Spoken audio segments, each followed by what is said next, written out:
Late night bites with friends? Already hard to beat. That first too hot bite of fries you couldn't wait for, followed by ice cold Pepsi. Now that hits different. Suddenly, the energy kicks back in, the night goes longer, and the laughs don't stop.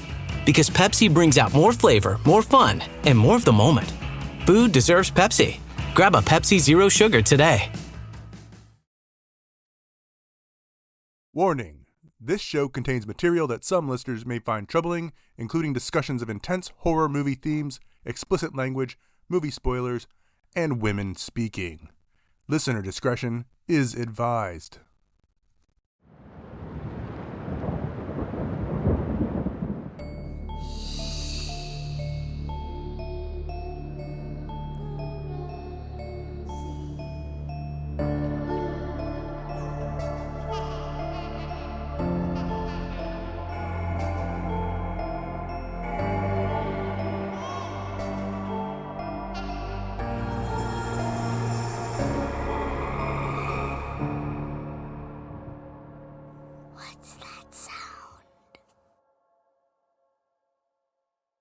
Hello, horror fans. I'm Charlie. And I'm Eleanor. And welcome to Horror Sandbox, the podcast where we dig around in horror films and see what we can unearth. That's right. Before we get started today, Charlie, tell me how you are coping with the horrors. You know, it's been a pretty chill week. It's been a good week. I am making a lot of new mom friends. So I went to a book club that my neighbor was hosting, and like 20 other moms showed up, and we just chatted about books and life. And we went around the room and said like what our favorite or what our most recent book that made us stay up past our bedtime was. And of course I mentioned Dungeon Crawler Carl, and I got a couple like cheers. So there's some other nerds in the group, so I'm excited for that. And we just went to the pool this weekend, chilled, saw some people there. So it's just been a fun time making friends, hanging out. So yeah, summer vibes. That does sound lovely. What were you guys reading a particular book together, or was this more like introductory? Well, there was a book for this one, but I think only like 3 or 4 people read it. I think it was called A Summer Romance or something like that. It literally was a summer romance book, but I think it was also called A Summer Romance. But it was cute because the discussion, like questions they came up with, we could all talk about them even if we didn't read the book. So it was a good time. We all had like a glass of wine, hung around and chatted. So yeah. A book club where they don't get mad at you if you didn't read the book? That sounds nice. It's really just an excuse for everyone to sit down without their children present. Love it.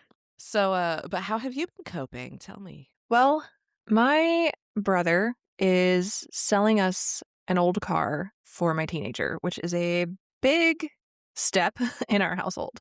And he graciously offered to have my son come over and work on the car for a little bit. Like, it needed some maintenance. So he's like, bring him over. I'll work on it with him and kind of teach him basics. And so we're like, okay, cool. We like met up at the farmer's market near their place first and then went there. And he was certain that this was going to be an hour and a half, and it was not. Everything they did, they found more problems. I think they had to go to the auto store like 3 times. I think it was 3 individual times. And so 5 hours later, we do not leave with a car. But why it's my cope is this forced me to just hang out with my sister-in-law. And I had my daughter with me too. So we just, like, she taught her how to, I forget what they're called, but it's like a thing that teaches you how to crochet. It's like a little pegged frame thing. Do you know what I'm talking about? I'm not good at any of these arts. Yeah. It's funny. I forget what they're called, but yeah, it's like a circle with pegs on it, and you kind of like weave it through, and it helps you make something. But it's funny that what you don't know is on the side, your sister-in-law texts me, sends me pictures. So I've seen a picture of your daughter using this device. Oh, yeah. So she taught her that, and this girl walked away with almost an entire hat by the end of it. It was amazing how much she took to it. But like I said, this forced, like, I literally just sat there. I brought my iPad because I did think this might happen. So I brought my iPad and I was working a little, like, just reading articles for the next movie that we're going to do for the show. And I had an ebook, so I was just literally hanging out with her and my daughter and reading and chilling. And it was nice to be forced to do basically nothing for a while. So it was nice, relaxing. It sounds like a fantastic day. I think so I didn't know all the details of, the day and what went on with the car, but I did see the video of your daughter recording your teenage son working on the car saying, "And they're gonna go to the store again." And that Oh cracked my me God. up. It was so funny because I gave her my phone and I was like, go take pictures of them working because I don't know, it's kind of cute, whatever. But I was like, don't let them see you. And she interpreted that as take a video and whisper narrate to it like some kind of stalker. It was so funny. It was so cute. I loved it. She's so funny. She is very funny. Okay, Charlie, what are we digging into today? Well, since the next installment of the Insidious franchise, Insidious Out of the Further, comes out in just a few days, we thought it would be fun to dig into the film that started it all. So today we're doing the 2010 movie Insidious. The IMDb movie summary for this is a family looks to prevent evil spirits from trapping their comatose child in a realm called the Farther. It's written by Lee Winnell. It's directed by James Wan. It's starring Patrick Wilson, Rose Byrne, and Ty Simpkins. And we can't dig around in a horror sandbox without our trusty rusty tools. So, Eleanor, what's your Bloody Shovel Award? Well, we've got the Saw boys back together, so you know it's going to be something disturbing. And for me, this is the most disturbing song, but not for the reasons that you think, and I am going to talk about it so much. I'm really excited for that. This song, I don't know, it's nostalgic for me because it reminds me of SpongeBob SquarePants. The listeners who know. But I've been like humming it for like 2 weeks now since we started watching this movie. Yeah, it's everywhere. Like the song is everywhere now. But yeah, we'll get into it. So, Bloody Shovel for most disturbing song, but not for the reasons you think. I'm excited. Mine, and the listeners will pick up on this very quickly, is this movie has the worst mediocre husband ever. We've been waiting a long time to find the worst dad / husband in a horror movie, and I will say I had to caveat this one with mediocre because he doesn't do anything violent or evil, but I hate this man so much. He's the worst. No, it's that banality of what I don't know. He isn't evil, he isn't violent, he isn't cruel, but he somehow manages to be the worst. The absolute worst, and I will for sure mention every time he irks me. I think he's just too real. I think it's just, I know too many people like this, and it's painful. Yes, and I'm sure we know women who have had to deal with people like this. Exactly. But all right, let's get into it. So the movie opens focused on a little boy sleeping in his room, and it pans across a house, and we see what looks to be like a shadow in the window in the kitchen, and then tense music starts to play. And the camera keeps moving, and it goes to an open door, and in this door, we see a creepy old lady, and she's wearing this black veil and holding a lit red candle. And it just stares at her for a second, and then we get our first jump scare into the title card of the movie. The opening credits roll, and it consists of various shots of the family's home, and if you watch the shots carefully, you can see creepy shadows in most of them, and in some of them things are moving that shouldn't be moving, like a painting or a chair or a lamp and other objects. Yeah, and at one point you can see a bathroom mirror and you can actually see a face in it and something that looks like long claws reaching for it. Yes, lots of claws in this movie. So, from this sequence, it cuts to a woman sleeping and she's awoken by her husband snoring, which is relatable. She gets out of bed and quietly goes downstairs, seemingly not wanting to wake up the kids. And there's just boxes everywhere, so it looks like they're moving into a new house. And she starts to unpack, but while she's unpacking, she finds an old photo album and starts to flip through it. And as she's looking at the pictures, her son appears behind her and tells her that he doesn't like his new room. And she comforts him and asks if he wants to come sit on her lap and look at the pictures with her. And as they're looking at the pictures, she shows him an old picture of herself, and they have a discussion about how she was a kid once too, and he makes sure to tell her that she's really old now. And I just have to say, my daughter and I have this conversation like almost every day. She'll ask me, she'll be like, "Did you do that when you were a little girl?" Or it's so cute. But every day she's like, "You were a little girl once too." It's adorable. She is so cute. And they continue to have interesting conversations about age and what you did when you were a kid. Literally the other day, my teenager asked me what it was like being emo in the early 90s. And I like stopped. I was like, how old do you think I am? Because I wasn't a teen in the early 90s. What are you talking about? No, you were a small child. Now I'm picturing like small baby emo Eleanor. Oh, she was there lurking in the shadows. Yes, deep in your heart. That's so funny. So, the little boy who we learn later his name is Dalton, he asked to see a picture of his dad, but when he was a little kid too, and his mom says that they don't have any. And as they're having this conversation, the baby wakes up and the mom's peaceful morning is destroyed. So she relents and goes to get everyone breakfast. Did you notice that they are wearing matching pajamas, the mom and the kid? I didn't. So I noticed that the mom's wearing like these ridiculous monkey pajamas, but is it Dalton that's wearing the same ones? Yes, they're wearing identical pajamas, which is wild. I know in The Descent, everybody roasts that one character for wearing entirely normal-looking pajamas. These are roast-worthy. They're ridiculous. I know, but they were kind of cute. It's funny because I saw them and I was like, I'd rock those. Actually, I'm recording right now in a wonderful set of pajamas that are very comfortable and like 3 sizes too big for me. Do they have monkeys on them? No, they're just purple. So after this, we finally get the realistic breakfast scene that you and I have been waiting for. Renee, the mom, she's attempting to make a phone call, I think to set up the family's phone line at the new house. And while she's doing this, she's trying to cook breakfast. The baby's screaming. The 2 boys are fighting. And the one little boy, he's sitting on the floor just eating cereal straight out of the box. Yeah, this is more like it. Like, this is the family breakfast time that I'm familiar with. And I will say, this house is absolutely gorgeous, but I simply could not deal with this kitchen. It is like the size of a bathroom. Now that I am a full-grown adult who cooks regularly, I will buy almost any house as long as that house has an insane amount of cupboard space. I need a large kitchen. I need a nice kitchen. I don't care about anything else. I need the cupboards, and this house does not have them. We are then introduced to the dad, Josh, and he's in the bathroom. He's taking his time brushing his teeth and he's pulling out like his white hairs. And he finally comes out into the kitchen. And while his wife is still cooking on the phone and doing other things, she takes a second to stop and fix his tie. And he then proceeds to attempt to eat a piece of fake fruit. Are we supposed to think he is stupid, like immediately? What? Just what?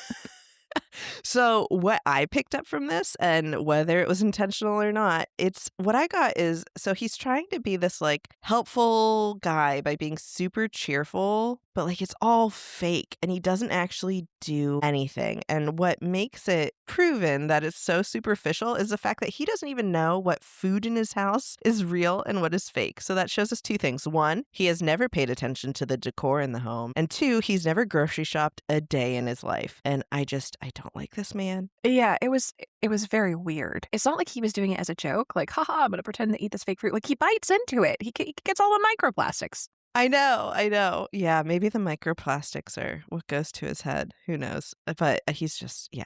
I'll rant more later. So Renee, the mom, steps into the other room for a second to look for something, and she notices that the books she unpacked that morning are now scattered all over the floor of the house. So she goes back in the kitchen and she tells her son it's okay to play with her books, but just put them away after. And he insists that he did not touch the books. Josh starts to say goodbye to the kids, but as he's leaving, Renee's like, wait, aren't you going to take them to school? And he's like, oh no, sorry, I can't. She was like, okay, well, are you going to pick them up? And he says, no, I can't. I have to stay late for a PTA meeting tonight. So Renee is clearly upset that he didn't tell her this ahead of time, and he just brushes us off and leaves while the baby's crying. And later that day, we see Renee, and she finally has some free time, and she's working on writing some songs while she plays the piano. That seems to be like her hobby. And she's interrupted when the baby wakes up from her nap. And as she's comforting her daughter, she hears this weird creaking noise coming from somewhere in the house. So she sets her daughter back down in the crib and goes up into the creepy attic to investigate it. And I will say, it's a classic creepy attic. It definitely has sinister vibes, but I will say this one's a little better because at least it has a staircase, right?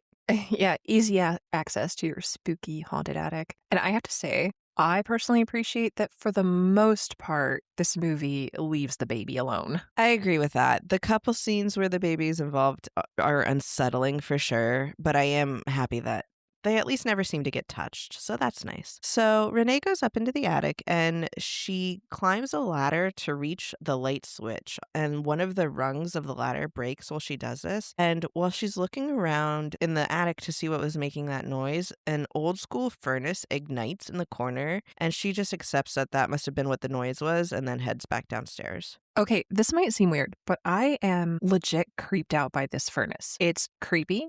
It seems dangerous, and not just from like a fire hazard point of view. Like, first of all, why is it even in the attic? Heat rises. You would want that in the lowest part of your house. And it looks vintage or antique. It's like a little potbelly stove, and it's glowing red, and there is just something wrong with it. It is. It's definitely unsettling. I'm glad they chose this kind of furnace. And I will say the placement of it is a little ridiculous. When I first saw it, I was like, oh, okay, wood burning furnace. 2 of my family members have these in their home. But like you said, they have them on their first floor and they're on like stone platforms away from the wall and everything so that the house won't catch fire. But yeah, it is definitely like an unsettling, creepy furnace, but I like it. I kind of like its vibes.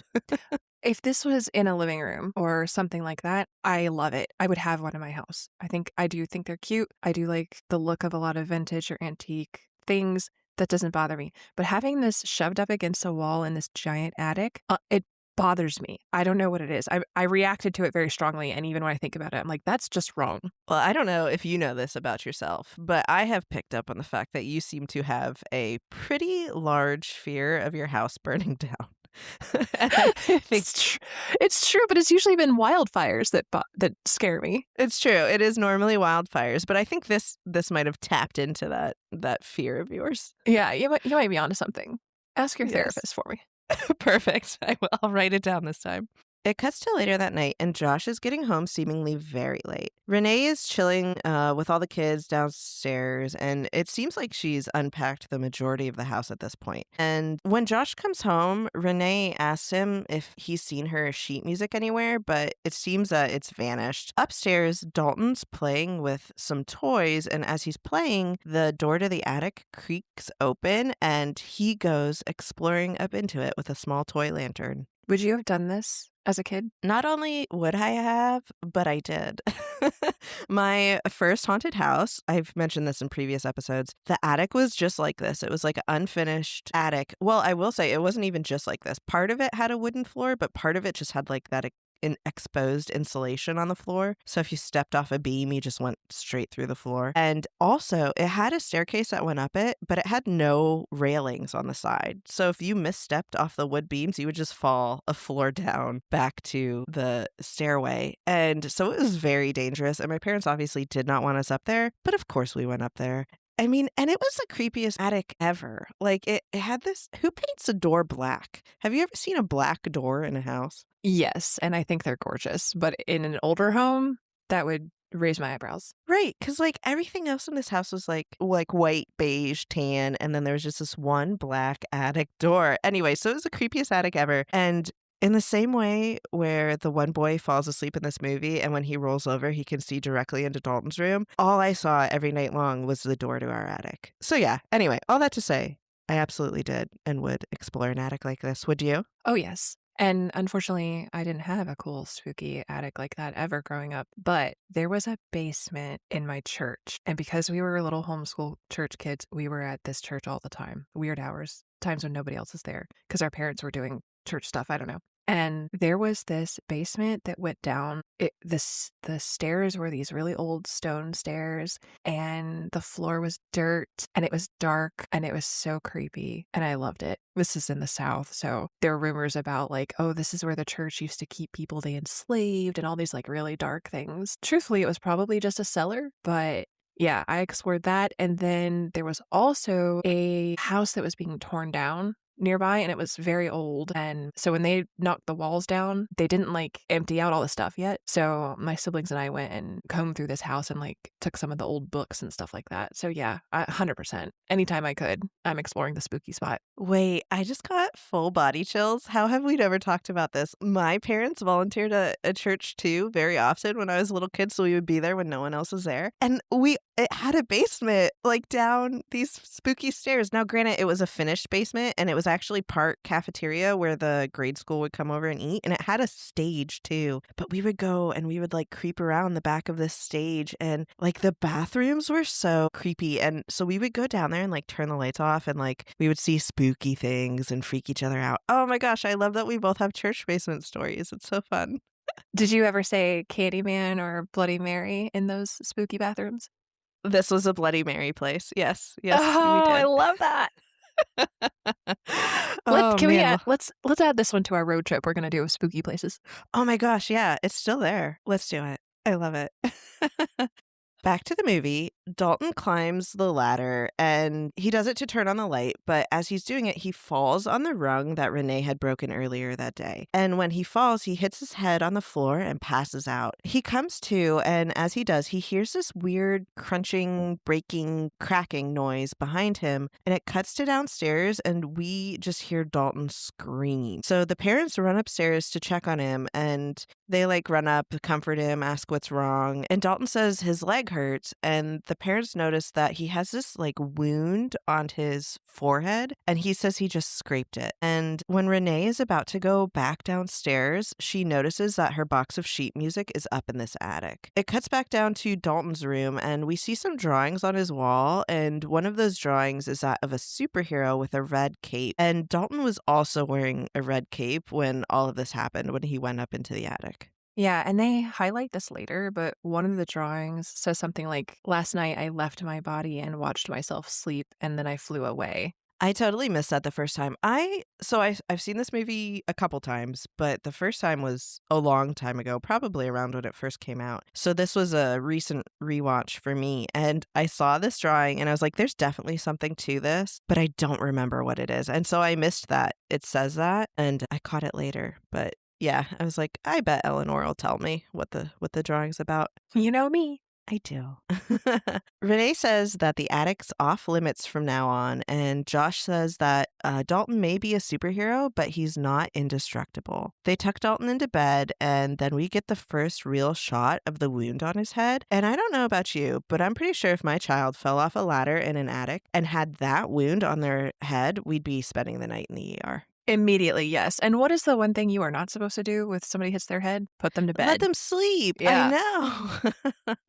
I know. I obsess about that so much, especially because my baby right now, she's in that phase where she just like trust falls backwards off of stuff that she's pulled herself up on. And as much as I try to catch her, she probably bonks her head like 4 or 5 times a day. And every time I'm like, well, we're staying up for at least an hour. Yeah, we're so lucky that babies are bouncy for the first few years. Yes, very bouncy. She's been fine so far. Josh and Renee are getting ready for bed, and Josh makes this accusatory remark asking Renee if she was putting boxes away in the attic. So basically, like, accusing her of leaving the attic door open or something. And, like, I'm sorry, but I hate this guy. It's just your wife has spent the entire day taking care of your kids, setting up the phone stuff for the house, unpacking and organizing the entire house, and you have the audacity to try to blame her for this? Like, go fuck yourself and eat more wax fruit since you clearly don't know how to buy groceries. He makes me so mad. Yeah, and because he saw her sheet music up there, I think he's also basically just saying, haha, you put it somewhere and you forgot, which is why, like, what is the point of that? Especially because the house, when he left that morning, the house was a nightmare. And now it looks like they've lived in it for years. So, like, she busts her ass all day. Why are you roasting her? Yeah, legitimately. He's just the worst. And Renee does get a little mad and she's like, stop. And he says he just hates feeling helpless and he'll figure out a way to lock the door in the morning. And she says, well, good, because it's dangerous. And Then, after this little argument, Renee apologizes for being pissy when he got home from work that day. And he's like, oh, I didn't even notice. And just like, I can't believe she's even apologizing for not even having an attitude when he got home. Like, I can't handle this couple. Yeah, and they reference later that they had problems before, but they don't really go into it. So it makes me wonder if there's like a lot more to these issues. There has to be. There's definitely something more between this couple that we don't know. Renee then recounts how bad her day was, saying that the baby only got a 30-minute nap. She was doing all this stuff. She's tired. And then she says that she's just scared that nothing is going to change in this new house. And Josh reassures her that it will get better with time. Yeah, and they don't explain it. Like what needs to change? What was wrong? What were their issues? Was it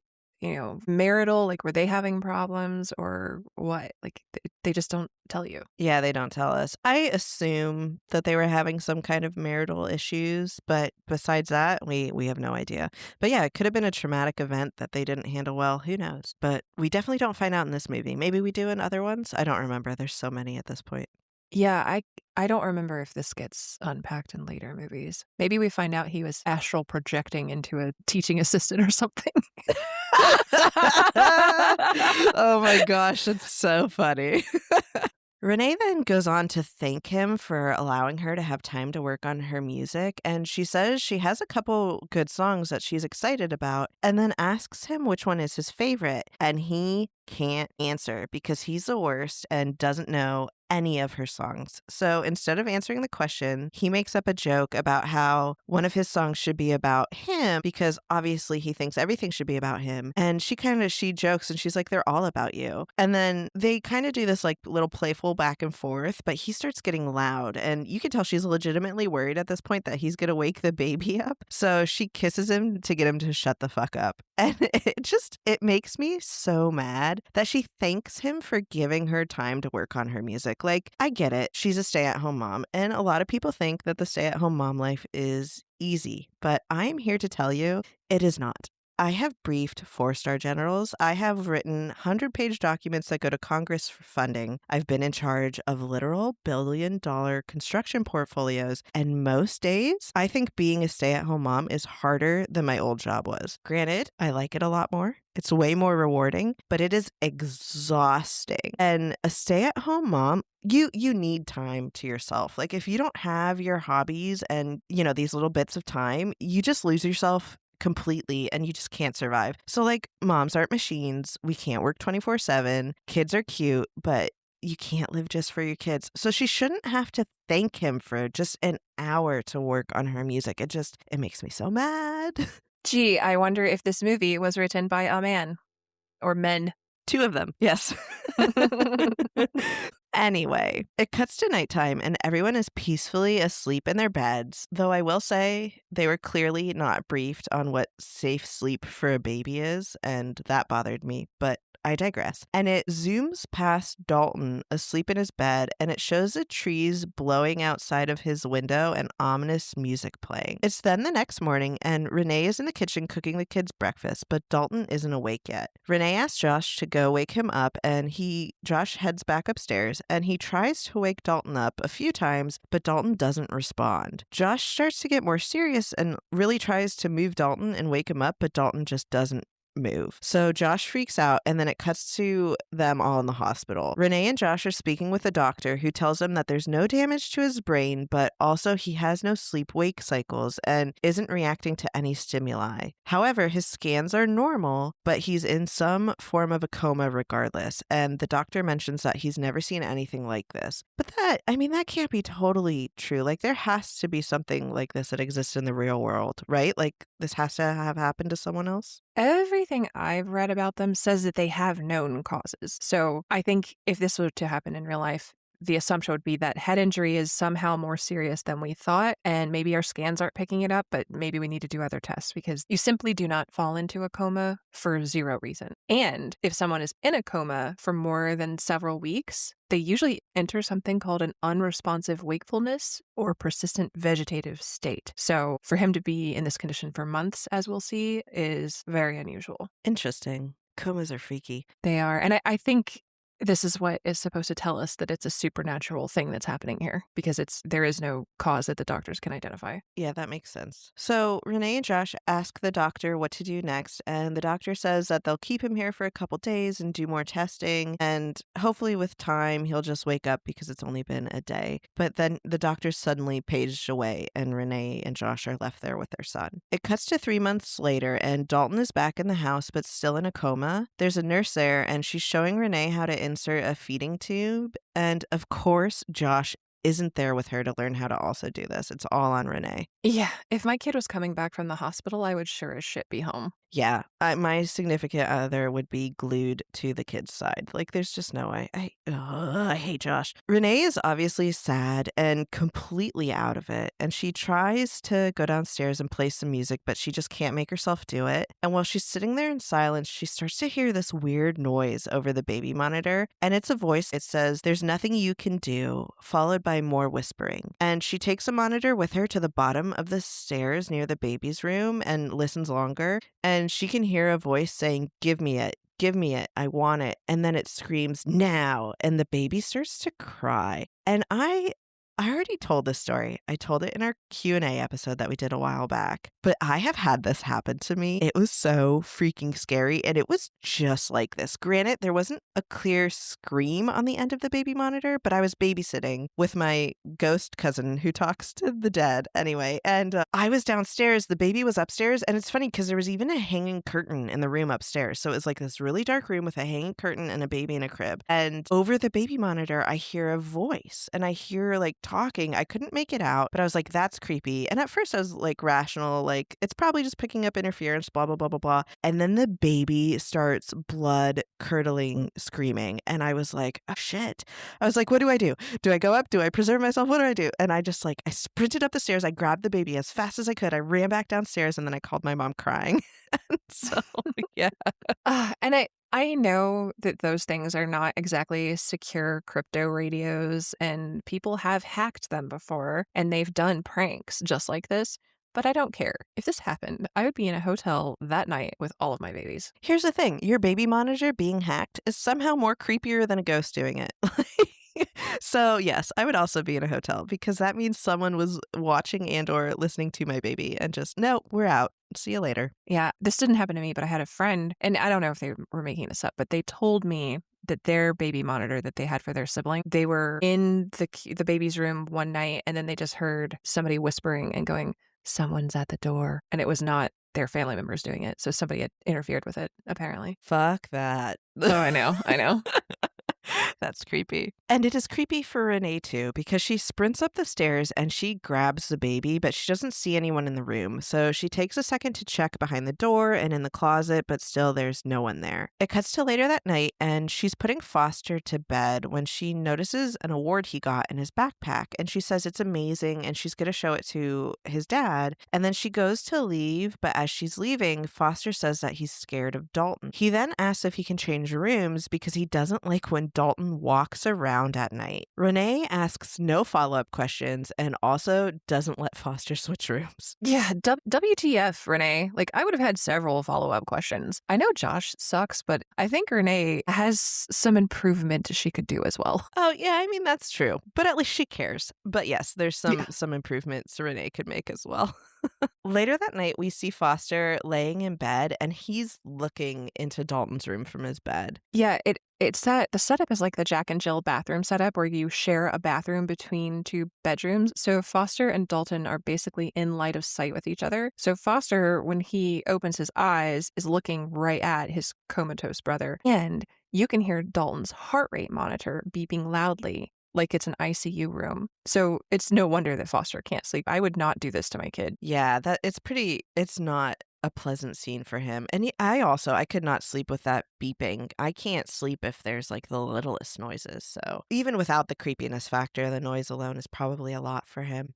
And It is a lot for him. So Foster gets up and he shuts his door to his room because he's freaked out. But then he hears this like creaking and thudding in the hallway. So he quickly jumps into his bed and hides under his blanket. And upstairs, Renee is telling Josh about the baby monitor incident. And Josh totally brushes it off, saying it was probably just some interference. And while she's telling him the story, a millennial's greatest fear happens and someone bangs on the door unannounced late at night. Yeah, and this was before DoorDash. Right?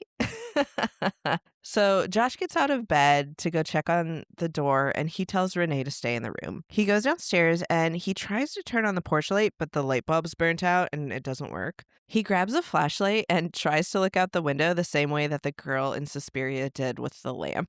This is the dumbest horror movie trope. I maintain that this is my least favorite dumb horror movie trope. It is pretty dumb.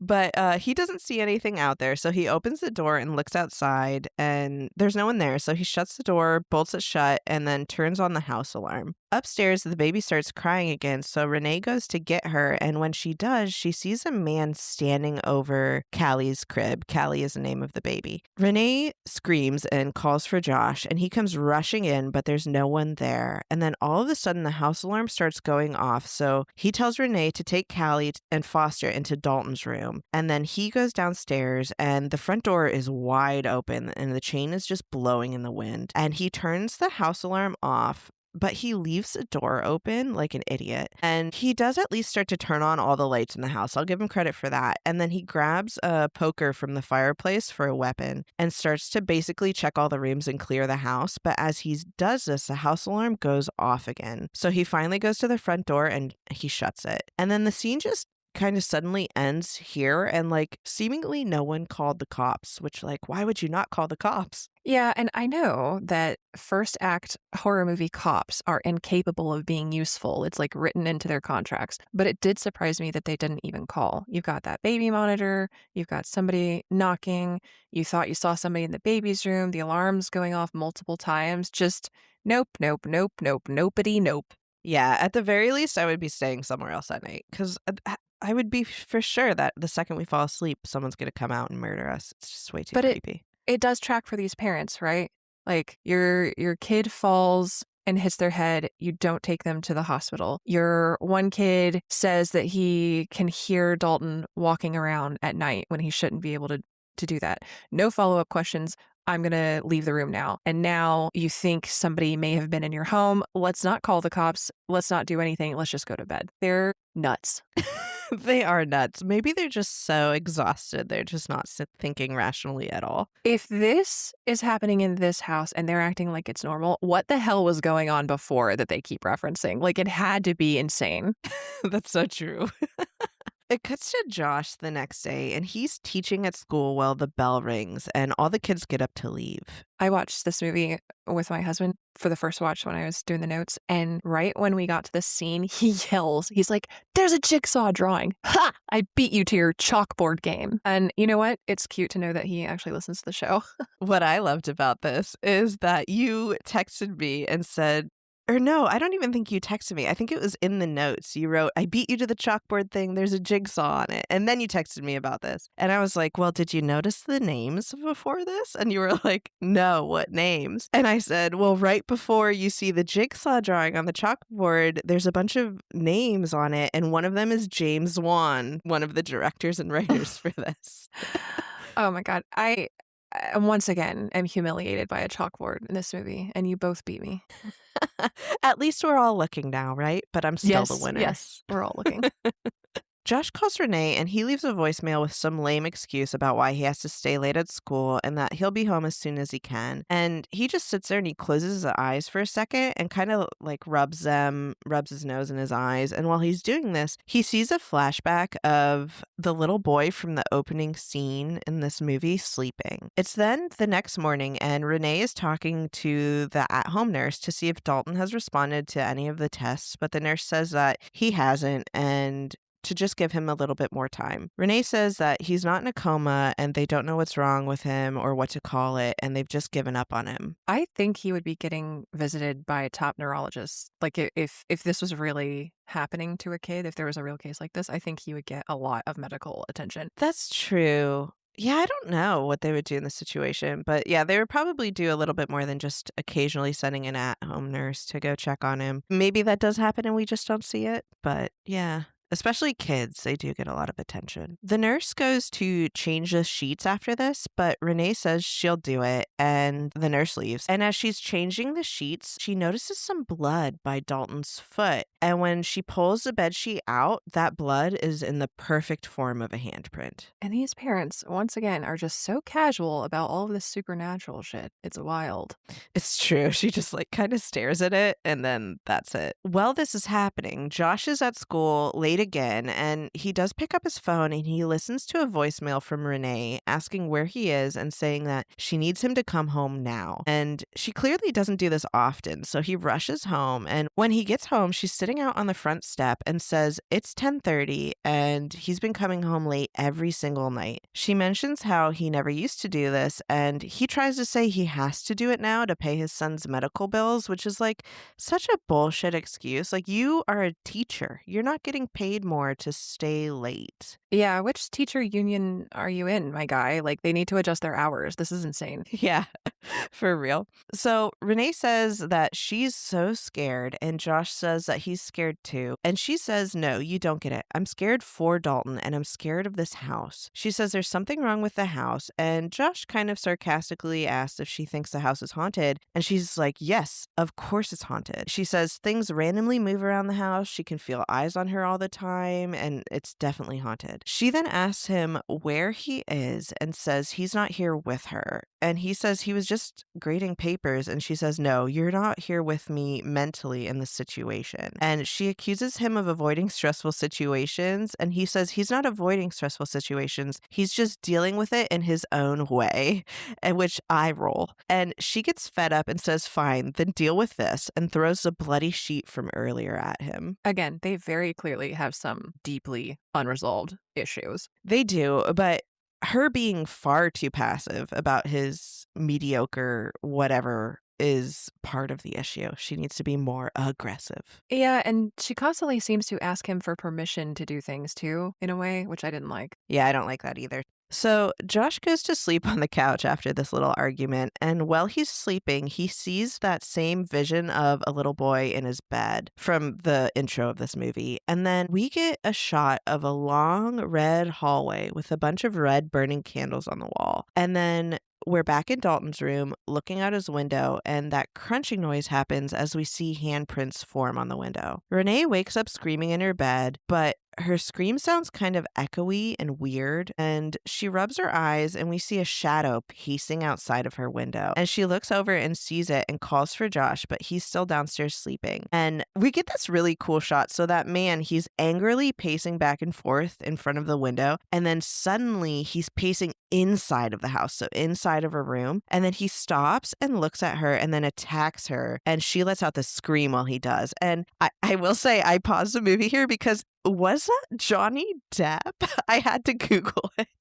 It turns out it was not. But Reddit agrees that in this moment, whoever this actor is looks exactly like Johnny Depp. We have the exact same note. It 100% looks like Johnny Depp. And I'm not sure, but it might be the same person that we saw in the baby's room earlier, too. I couldn't tell. I think it might be because there's not that many dude ghosts in this that are solo, so it could definitely be that guy. Renee leaps from the bed and screams, which wakes Josh up. And Josh gets upstairs, and Renee is on the floor in hysterics, saying there was someone in there with her, and he has to believe her. And Josh says he believes her, but he just isn't sure what he can do to help. So Renee just begs to leave the house, and Josh says, okay, we're gone. And that's the first decent thing he does all movie. I'm glad that he's like, okay, you want to move? We'll move. We're going to try it. So I'll give him credit for that. It cuts to a few days later, and the entire house is being packed up, and there's a for lease sign in the front yard. Renee is in the kitchen of their new home with Lorraine, Josh's mom, who is helping Renee unpack. Lorraine picks up a family picture, and she says she can't believe she got Josh to hold still for a photo, and she seems kind of disturbed by this.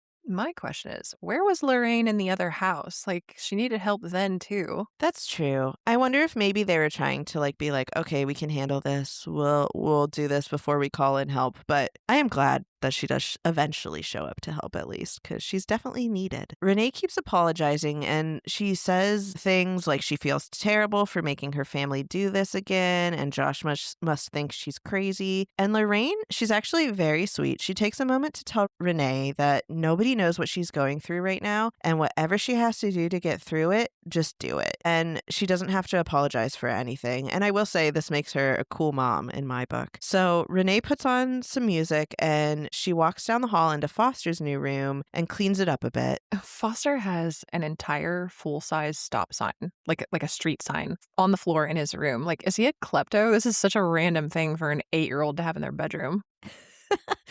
I'm glad you pointed that out because it reminds me. Now, I wasn't 8. This was in my teens, but I hung out with this group of people, mostly 2 girls. We were such delinquents. We would drive around and steal cones and road signs and all kinds of things. And my friend just had so many of them. She lived in this huge property out in the woods, and there was her main house, and then there was an A-frame on their property where her way too old boyfriend lived. And we would stay in the A-frame and get drunk. That A-frame was just like full of all the cones and street signs that we stole. This is a millennial thing. Did you know that? No, is it? Yes, it's a millennial thing. I too stole traffic cones and stuff like that and like drove around with them. But if you look up millennials were kleptos, you'll get a bunch of stuff like people talking about stealing. Oh, what are they called? The ball, like pool balls, the balls from billiard tables, like stealing those and like glasses from restaurants and street signs and traffic cones and just random stuff. That's hilarious. I mean, who hasn't stolen like a nice set of silverware that they really like at a restaurant? I don't know. I'm glad I'm a millennial stereotype. To be clear, I steal nothing now. This was a teenage phase. That's right, officer. So Renee walks back to the kitchen and she puts some laundry in a basket. And while she does this, we see this little ghost boy in the corner wearing a hat, but he totally blends into the wall and just looks like more clothes in this closet. Yeah, this was chilling. Like, there's no music to tell you that there's a jump scare. I don't know if you can call it a jump scare. It's subtle. It's just the camera pans and if you're looking, you can see the little ghost boy, and it's so creepy. It is creepy. I will say, like, I saw it and I was like, ooh, was that the little ghost boy? So I paused it and went back and I was like, there he is. And once I confirmed it was him, I did get like a little chill. But yeah, I like that scene. She goes outside to take the trash out and the record scratches and then Tiptoe Through the Tulips starts to play. And I immediately thought of SpongeBob when I heard it because my daughter is on such a SpongeBob kick right now. And it was kind of funny to me, but I don't know. I was jamming out to this song, but I know it's creepy. It is creepy, and I'm going to ruin this for you later. You will never think of SpongeBob again, I promise. Not when you hear this song. Yeah, I'm going to ruin it for you. This is going to be just like, what's that other song that's really freaky? About the plague. Ring around the Yes. rosy. Is it literally in our theme song? It is. Yes, this is going to be just like Ring Around the Rosie. My daughter and mother-in-law were singing that like over and over and over during one of her visits. And I couldn't handle it. I was like, this is too creepy. You're definitely summoning a demon. So I'm excited for Tiptoe Through the Tulips to have the same effect. After Renee takes the trash out, she turns around and she sees that little ghost boy totally just jamming out in front of the record player. It's that freaky little Victorian boy, Albert, from Suspiria. I had the same thought. I was like, another little Victorian boy, except I don't think this one's wearing blue. But yes, hello, Albert. Nice to see you again. I think Albert is ever present in horror movies. I bet we see his little ass again. I bet we do too. I mean, is there anything creepier than a small Victorian boy? Maybe one that's also a demon. Tiptoe Through the Tulips, but we'll get there. Okay.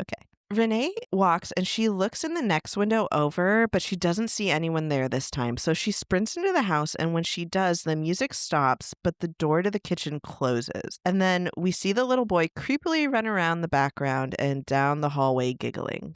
And there's a moment where she looks down the hallway, which is kind of dark, and all you can see is the grandfather clock that's at the end of the hall. But then the boy just emerges from the shadows and giggles and runs off, and I fear I would simply vomit. Yeah, the fact that she follows him, I guess probably because he goes into Dalton's room, but if I don't know, I don't think I can make myself stay in the house. I don't know what I would do, but so freaky. She follows the little boy into actually into Foster's room, and she shuts the door and looks over, and the rocking horse is rocking, but you can only see the head of the rocking horse because it's obscured by another door. So she closes that other door, and there's no one on the rocking horse. Then the hallway door opens back up, and she runs back into the hall, and she hears the child laughing in Dalton's room. In Dalton's room, you can see this like person-sized stuffed bear just slouching in the corner, and its eyes are really messed up and like derpy looking. It's in a brightly lit room and it's not doing anything, but it creeped me out. That's funny. I didn't even notice it. I'll have to go back and look. Renee goes into Dalton's room to check on him, and she sees these shoes that she assumes belong to the little boy sticking out from under Dalton's wardrobe. So she grabs a hockey stick and she moves the curtain over that's covering the shoes, but there's nothing there. And then suddenly the doors from the wardrobe burst open and the little boy comes jumping out, still giggling. And Renee just collapses at this point and starts to sob. I think I would expire on the spot. This is so creepy. He looked evil. We only get a very quick glimpse of his face, but he looks like an old man, even though he's a child. There's something messed up about his face. I must confess, I didn't look closely because I didn't want to. I didn't want to be freaked out. I think you made the right decision. Perfect. I'm glad.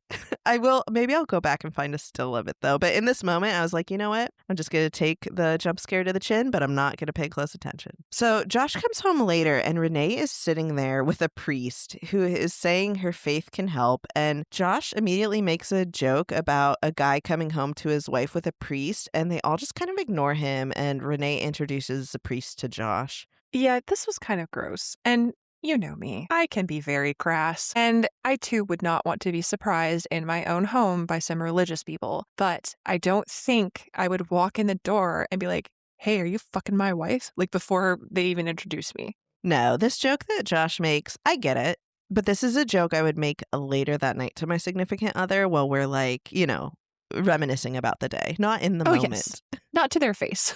No, not at all.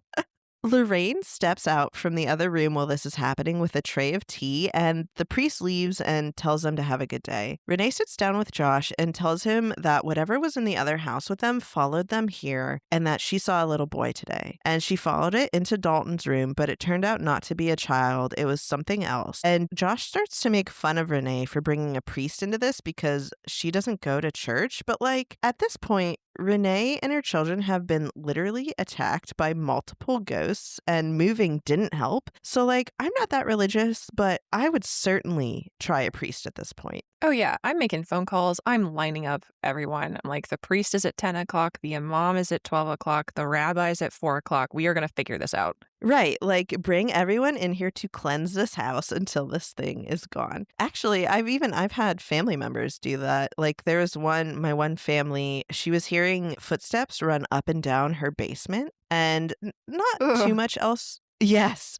Not too many other creepy things happened, but it was creepy enough and so distinct that it did freak them out, and it happened enough times. I think there was something too with the flushing of the toilet. Anyway, so they called a priest. The priest came in, blessed the house, footsteps stopped. So it doesn't hurt to try. So as Josh is making fun of his wife, Lorraine interrupts him and says that what Renee is experiencing is real. She says that she saw it herself, and she came today because last night she had a dream, and in that dream she was in this house that they're in now, and it was late at night. It cuts to her actual dream, and she's walking down the hallway of the house, and she says that she felt very afraid. She went to their room, but they were both asleep, and she could feel that someone was awake in the house, so she went into Dalton's room, and there was something in there with him. She says it was standing in the corner, and then we get the shot of Dalton's room, and the door opens all the way, and we see this figure with it's very Nosferatu kind of looking, its hand is super long with a long clawed finger, and it's this tall dark shadow in the corner. And she asked who it was, and it says that it was a visitor. She asked what it wants, and it moves its hand to point at Dalton, and while it does, we hear that crackling noise from earlier in the movie, and she says it said it wanted Dalton. Okay, we have to talk about what this thing looks like. It's tall. It's got to be what do you think, 7 or 8 feet tall? It's definitely tall. Like, it almost reaches the ceiling. It's very Yeah. unnervingly tall. Yeah. Yeah, and its limbs are super long and it's all in a shadow. And then when it moves, it's like evil tree limb of a hand and stretches out its claws towards Dalton. It's so creepy. It is creepy. I definitely, well, it's like this long, creepy shadow thing. It gets me a little bit. So it's unsettling for sure. And I think it has like a universal, not appeal, but it resonates in a universal way because I think every culture, like throughout time, has had some version of this. Something dark and unnatural looking in the shadows, and it wants to get me or the people that I love. Well, not only that, but like who hasn't experienced waking up in the middle of the night and kind of, when you're coming out of it and you're kind of delirious and you look in the corner and you see a shadow and you like jump scare yourself thinking it's a person until you realize that it's just a shadow. Like that happens to everyone. That literally happened to me, I think, 2 nights ago.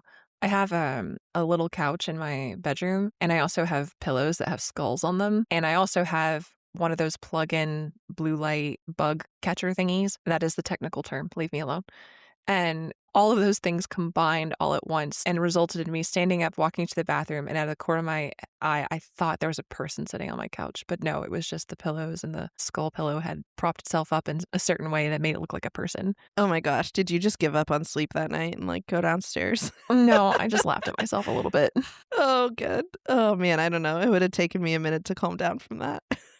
And speaking of jump scaring ourselves, we then get one of the best jump scares in movie history where Lorraine looks up at Josh while she's telling him this story. And as she looks up, there's this goofy black and red faced demon thing behind Josh shrieking. And she stands up and screams and says, "It's here." Lipstick face demon. There he is.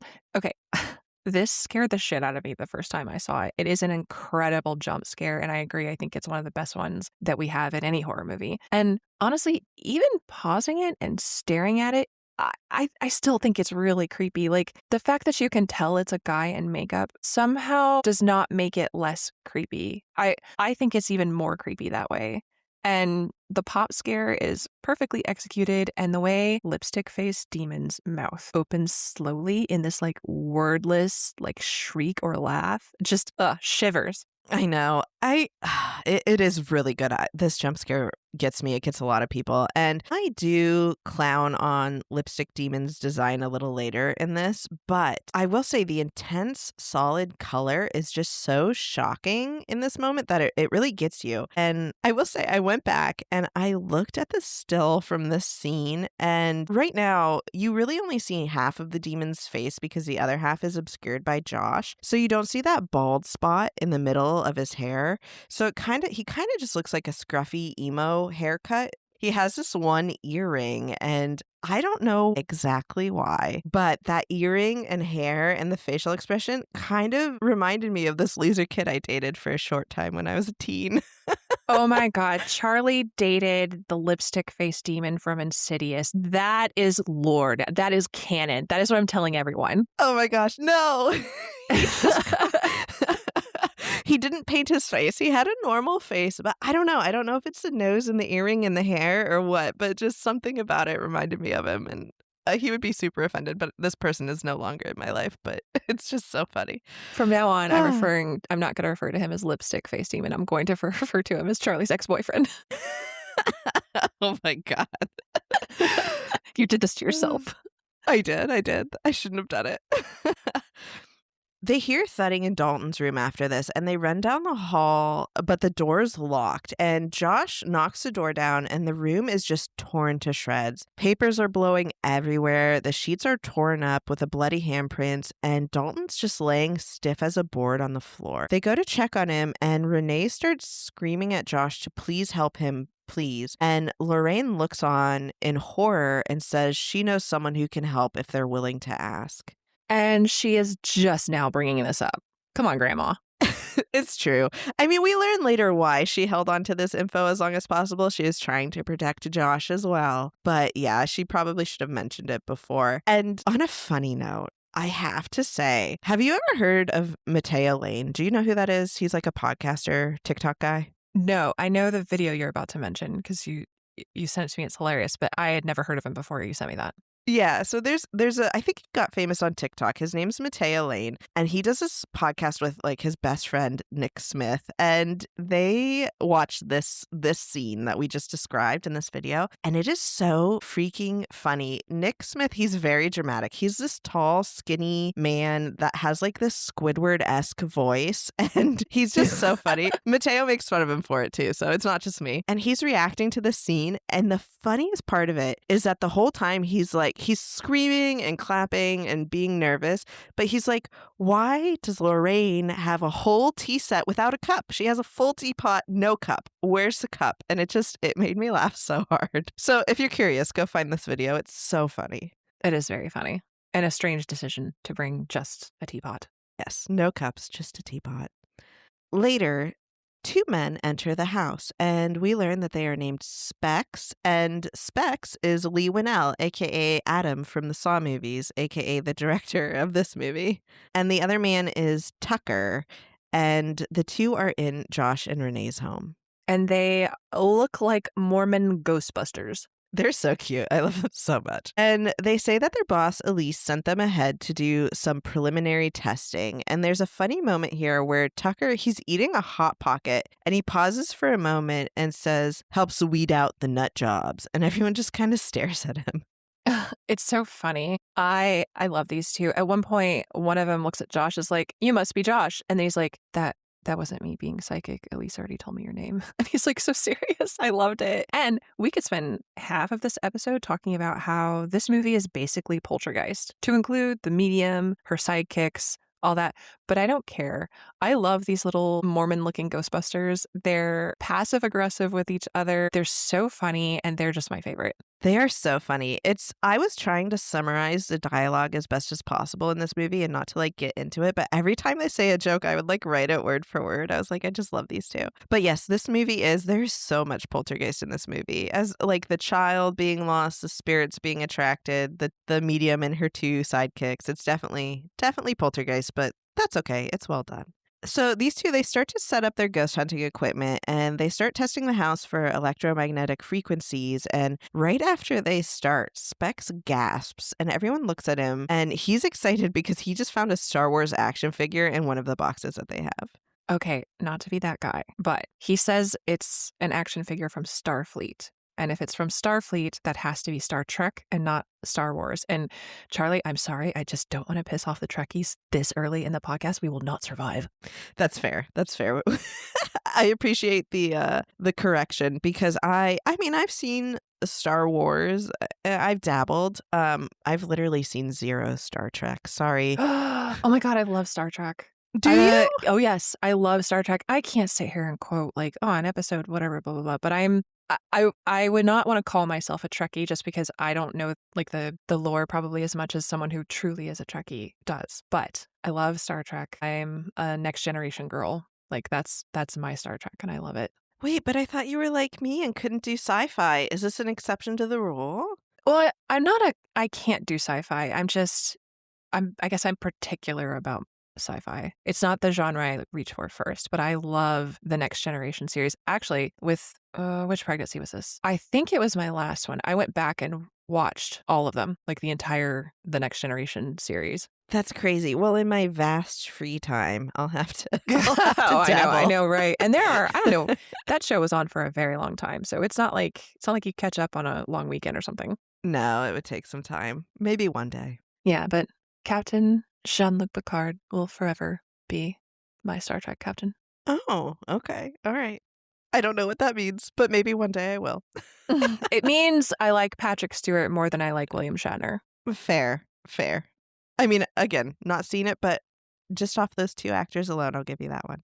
Okay, so the two investigators, they pull out an instrument and it's supposed to measure changes in UV light. And Specs mentions that it's basically just a modified toy, which it totally is. And Tucker gets offended and asks for some time alone to concentrate. Yeah, and if you're an 80s or 90s kid, you've definitely seen these. They're the viewfinder toys, and they have these little discs with different squares of different color film, and you put it in a little plastic binoculars looking thing, and then you press a lever to change the color. And it changes, either just changes the color so you can see whatever you're looking at in different color, or there'll actually sometimes be different images that you can cycle through. Yeah, like I think I had like a Disney one that you would cycle through like Disney movie scenes and stuff like that, but it's definitely just a toy. So it shows Tucker walking around the house and his tool starts to pick up some strange frequencies. So he pulls out his UV light tool and looks through it, and while he's switching the colors, we get a jump scare of two women staring at him with evil smiles on their faces. And he starts to slowly back down the hallway and tells Speck to call Elise now. Okay, I love this. And I couldn't tell if they were supposed to be twins, but they're definitely similar looking and they're wearing identical clothing. When he changes the color, they're not there. And then he switches to another color and suddenly they're there. So you get you get jump scare music and then the jump scare of them being there. And then they make one movement and it's just that their chins drop down.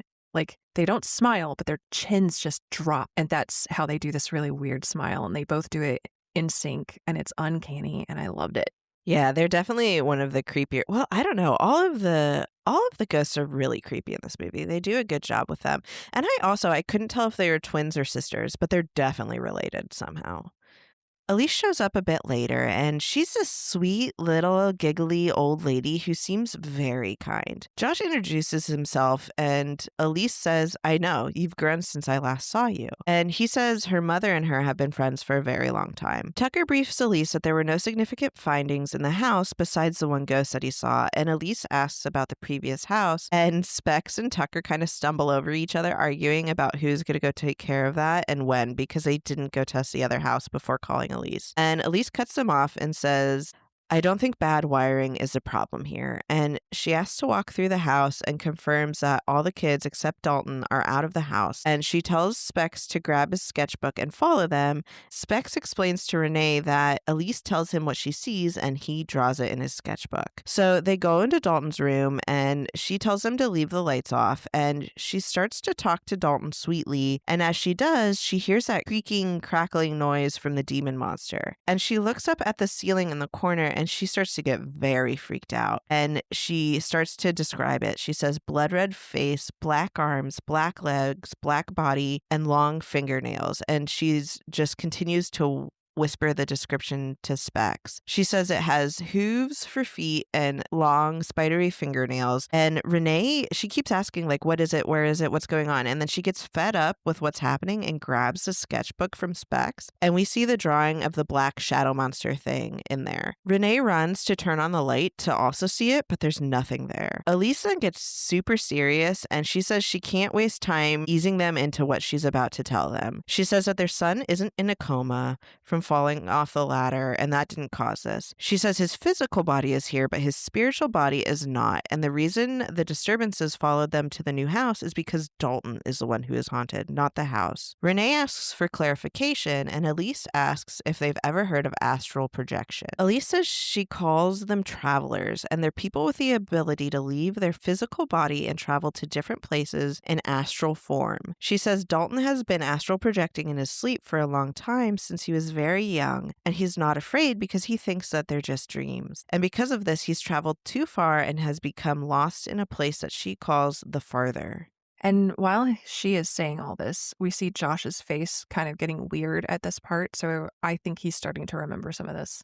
Yeah, he's definitely starting to pick up on something at this point. And Elise says that the farther is a place all around them, and it has no time, and it's filled with the tortured souls of the dead. And the problem is because there is an empty body without a spirit, there are various entities attracted to it because they crave life. And that's what the family's been seeing, all the spirits that are attracted to Dalton's body. She says that there is also a demon, the red and black thing, that wants Dalton's body to hurt others. She says it's the closest one to getting inside Dalton, and she says the longer Dalton's away from his body, the easier it will be for him to possess it. Renee asks if there's anything they can do to bring Dalton back, and Elise says that there's something they can try. Josh stops Elise and says no.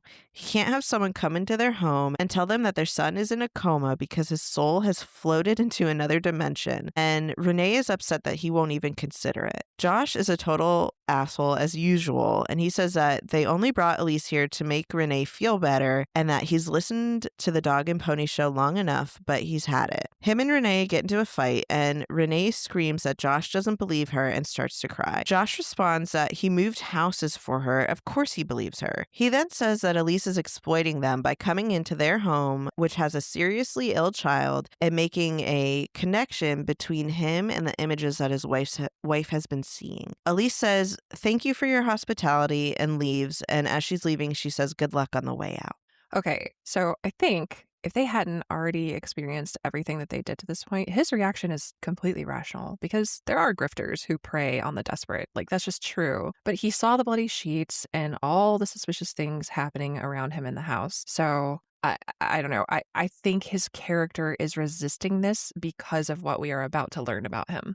It's true. Like, his argument in this moment is valid because those things exist. Those people exist that prey on people just to get money or whatever. But his wife has been begging him for weeks to months now to investigate this. And his mom is like, "No, okay, this is real." And he's just like, "Nope, I don't believe either of you." And part of me is like, "You're just crazy women. I'm not going to listen to you." And that infuriates me. I hate him so much.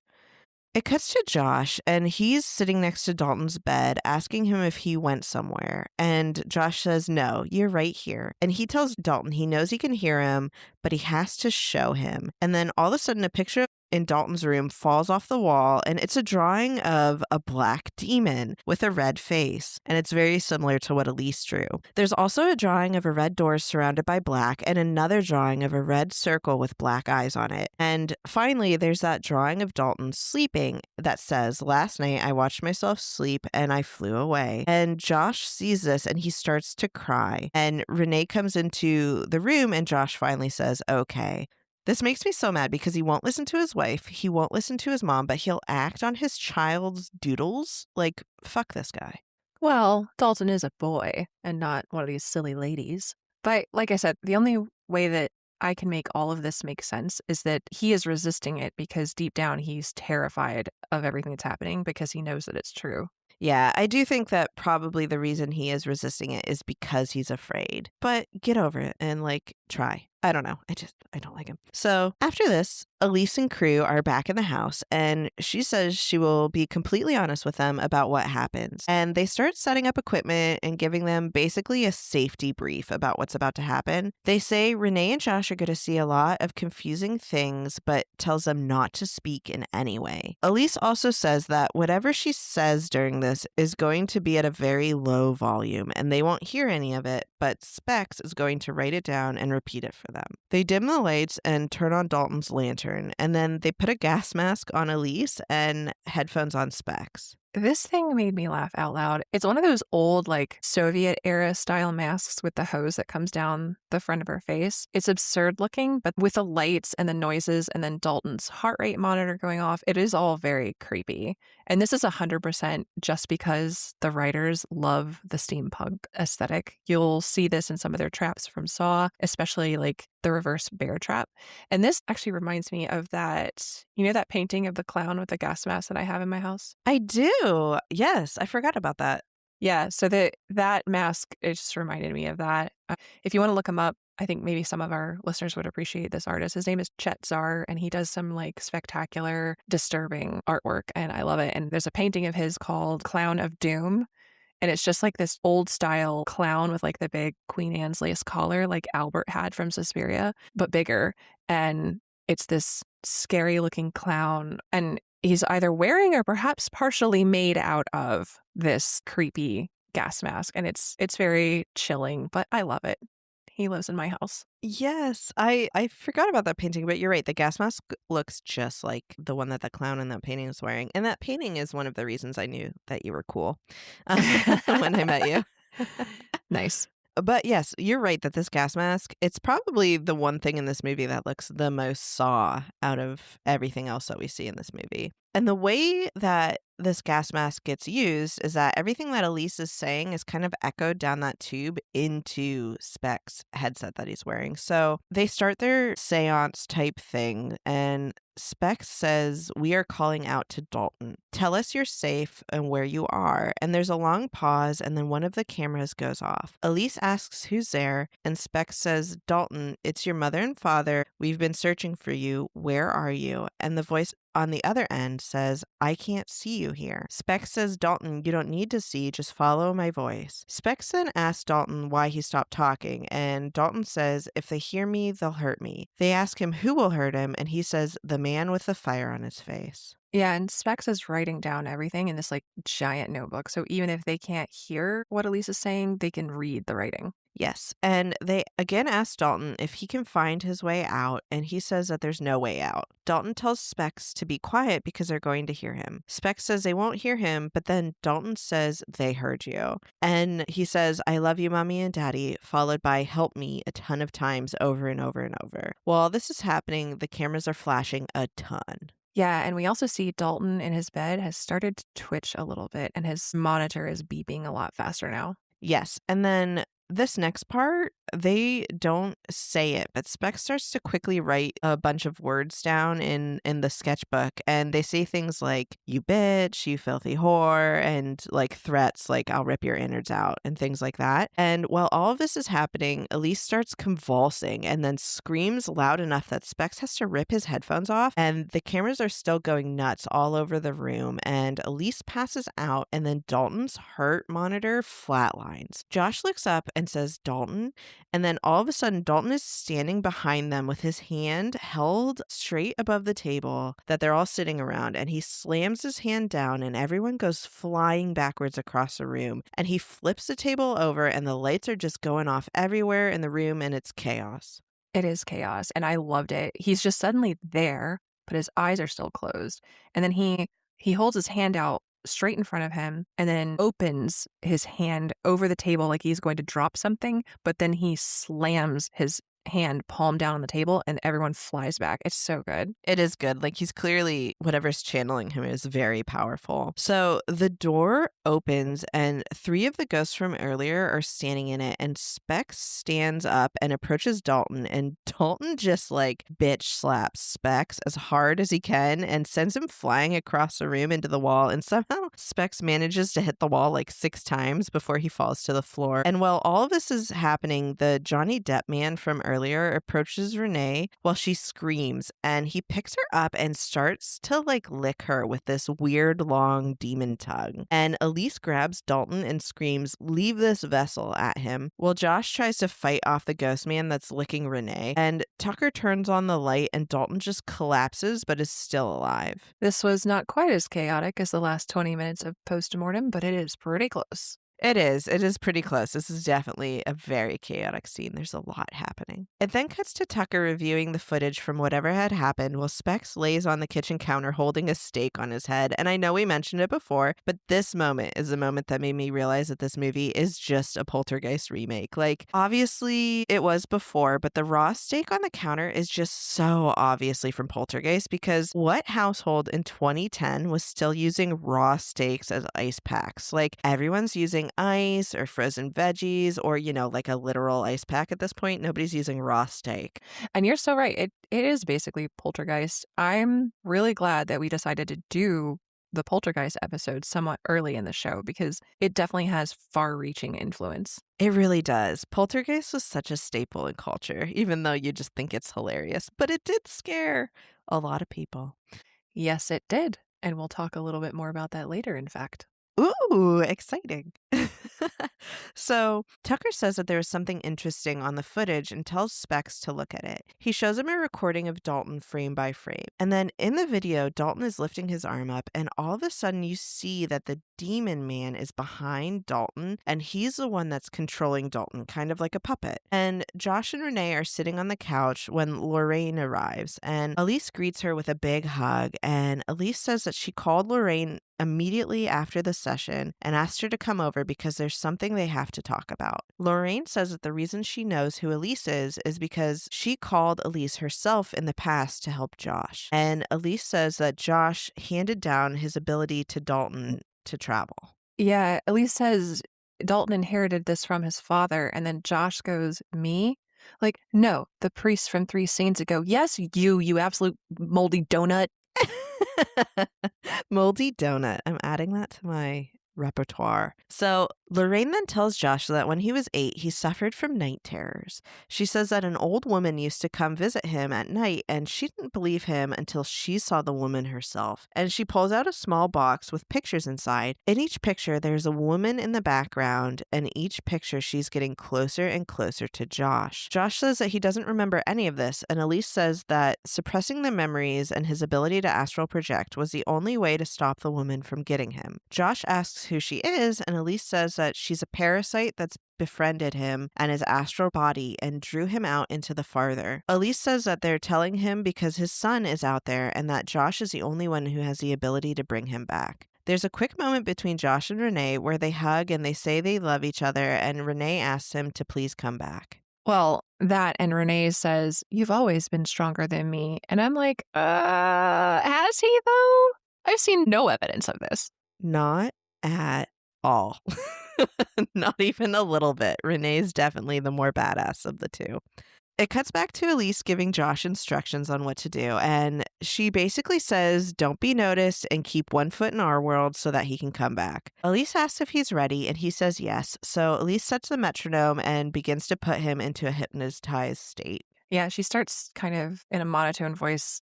She starts saying these phrases that are supposed to help with the hypnotized state. And the ones that you hear are, she goes, the universe is deathless. It is deathless because having no finite self, it stays infinite. A sound man, by not advancing himself, stays the further ahead of himself. End quote. This is actually from an ancient Chinese philosophical text called the Tao Te Ching, which is one of the foundational texts of Taoism. And I think it's in this movie because of the association with Taoism and meditation, and simply because it sounds kind of wise and weird, and it has the words the further in it. I think that's literally the only reason that it's here. I bet it is just because it has the further in it. And I mean meditation in this, but this is clearly where they got the idea of the further. That's interesting though. I didn't know that. So Josh opens his eyes in frustration because he doesn't think he can do it. And he stands up saying it's useless. He has no idea what he's doing. But when he looks back, it's his astral self that stood up and his body remained in the chair. And suddenly everything is kind of dark around him. And Elise says, now you're outside. Let my voice be your guide. Keep a steady stride into the farther go. And then she disappears. So Josh walks through a door with a very conveniently placed lantern in front of it. And this shot was really cool because you can see his astral projection leave the house while his body is still in the chair. And so you're seeing both versions of him at the same time. And the body that is still in the chair has his eyes closed, but his eyes are moving really fast, like they're in a REM sleep cycle. Yeah, he's definitely, I think that's like the keeping one foot in this world bit where like Dalton doesn't move at all, but Josh still has that REM sleep cycle and some things. So he's still partially connected to his body. He's not completely gone. So wherever Josh enters into, it's pitch black and empty, and there's nothing besides the light from his lantern. And in the distance, he sees Dalton and calls his name, but Dalton runs away. He finds him again, and Dalton points out to his side, and Josh sees the old house that they moved out of. He enters that house and he's calling for Dalton, and we get a jump scare of a woman in a wedding dress and a long veil walking up the stairs with a bouquet in her hands. There's whimpering coming from upstairs, and Josh noisily follows it to go investigate. And for whatever reason, he thinks it's wise to ask the sobbing woman if he's seen his son Dalton. After asking her, he doesn't get a response, but he hears giggling from behind him. So he follows that, and then we hear whistling coming from downstairs. So he goes down there, and there's 3 people in the living room. There's an older woman ironing clothes, and a man and a young woman sitting on a couch. And the one on the couch, the younger woman, is one of the women that Tucker had seen in his viewfinder. Yeah, one of the 2 creepy ghost girls from earlier. And they're not moving, so Josh, he gets right up in their faces with his lantern, and it's incredibly creepy and unsettling. And while he's looking at them, the mom blinks, and then the man on the couch starts to whistle again. It's so creepy, but these ghosts, did they remind you of anything? Not until you just said that, because I was racking my brain and I'm like, what should they remind me of? And are you talking about postmortem? Because if you're talking about postmortem, now I can't unsee it. I am not talking about postmortem, but you are right. I should be, because it's kind of that Right? too. Yeah. Yeah, it is. It's exactly like when he's all up in the corpse's face and then they're not moving, but you're expecting him to move a little bit. It's just like that. Wait, Yeah. okay, so what are you talking about? Do they kind of look like dolls or marionette puppets? Oh, they look just like dolls. Their like eyes look just like Mary. Oh, yes, they do. Yeah. I wondered why they had that makeup. Yep. I'll talk about this a little bit later. Oh, I'm excited. Okay, so they're postmortem dolls. Yeah. Just kidding. Oh, I want a postmortem doll. Do you? Do you? Let me think about it. Yes. Of course. So this family is not moving, so he abandons them and heads towards another room where he hears a gun being cocked and for whatever reason decides to walk towards that noise. And there's a woman sitting in a chair with a gun pointing it into the air. And here is our other viewfinder woman. Yes, she looks just like the other one that was sitting on the couch. And he yells at her to tell him where his son is, and she disappears, and we hear 3 gunshots that come from the next room. And he walks over there, and the woman is standing there holding the gun pointed at the couch from earlier. The mom, dad, and daughter Josh was investigating earlier are sitting there, each with 1 bullet hole. And the other woman is frozen, standing over them with a smile on her face. And Josh finally decides to back the fuck up from there, and he gets a jump scare of all 4 of them lined up in front of him with crazy smiles on their face. This was so good. I liked it. I think it works really well. Oh yeah, it was a good jump scare for sure. Like they come out of nowhere, and after them not moving for so long to just suddenly jump, it's kind of what you were expecting the whole time, but they get you good with this one. So Josh runs upstairs and he sees a bright red door in the attic, just like the one that Dalton had drawn in his room. And if you've seen the sequels, you know that the store plays heavily in them. Oh, interesting. All of a sudden, the long-haired man from earlier is there, and he attacks Josh. Johnny Depp has returned.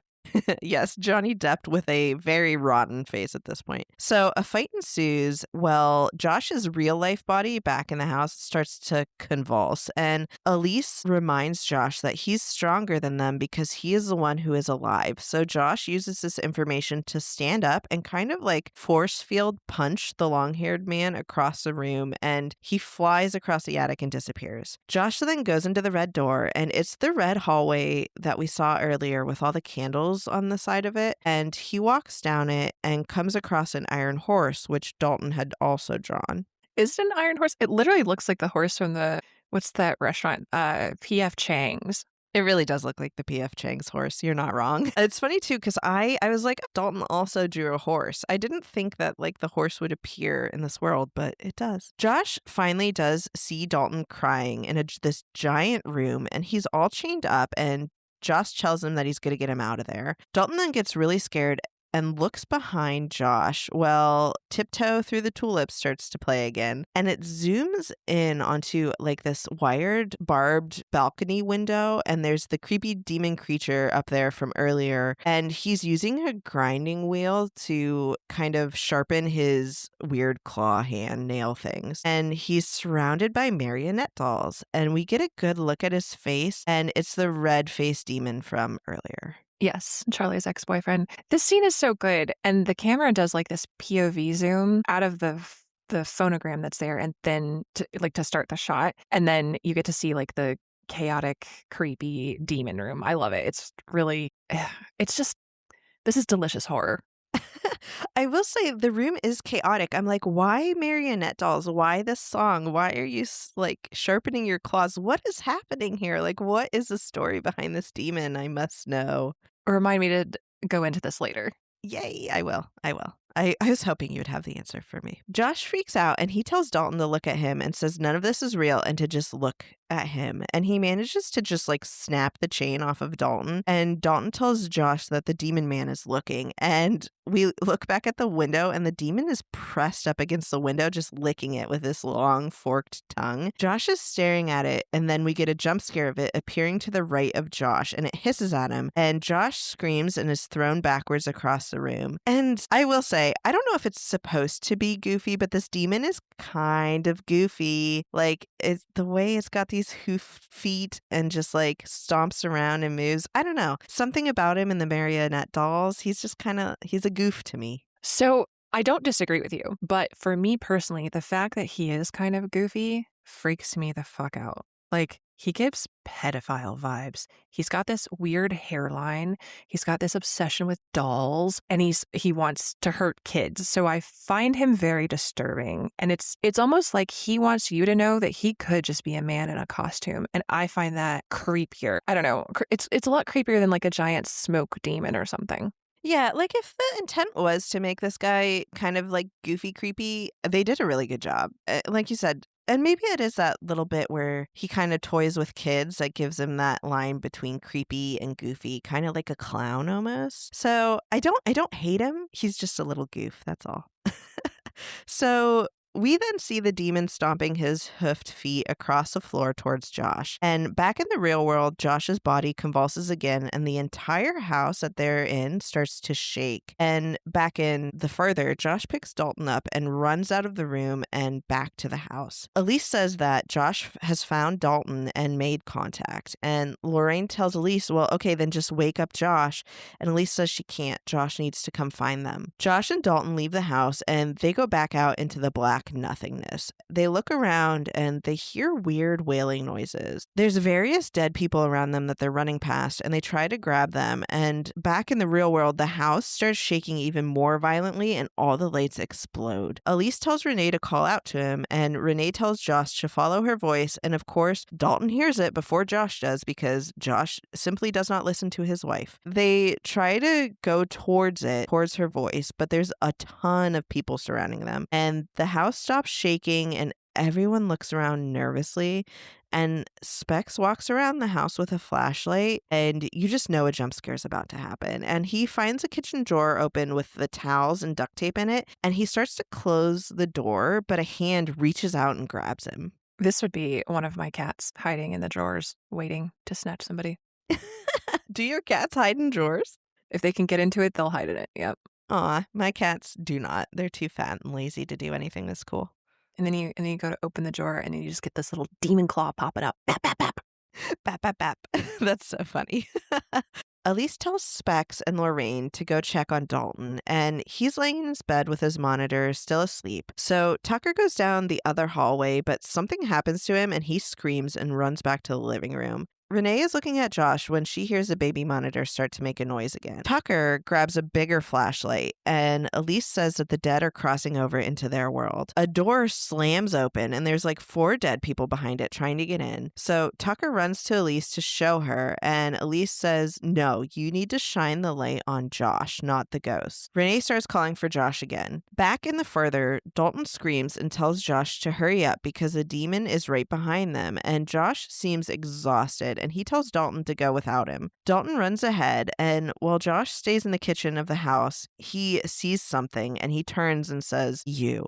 It then cuts back to Dalton, and Dalton opens the door to his bedroom, but the demon guy jumps out at him. And so Dalton runs away and he hides next to the bed, but the demon grabs his foot and tries to pull him under. Dalton does manage to get away and he runs down the hallway, and the demon chases him, but the way he chases him is by crawling on the side of the wall, and every time he does, he leaves these like big black shadowy cracks everywhere he steps. Back in the kitchen, Josh has found the veiled older woman that haunted him as a child. He asks her what she wants from him, and he starts screaming at her, saying that he's not afraid of her anymore and to get away from him. She's standing there, and the entire time with a candle and a smile on her face. And I think this is foreshadowed in the opening credits with that one mirror scene that I mentioned where it looks like there's a reflection and claws. I think this is what they're nodding at.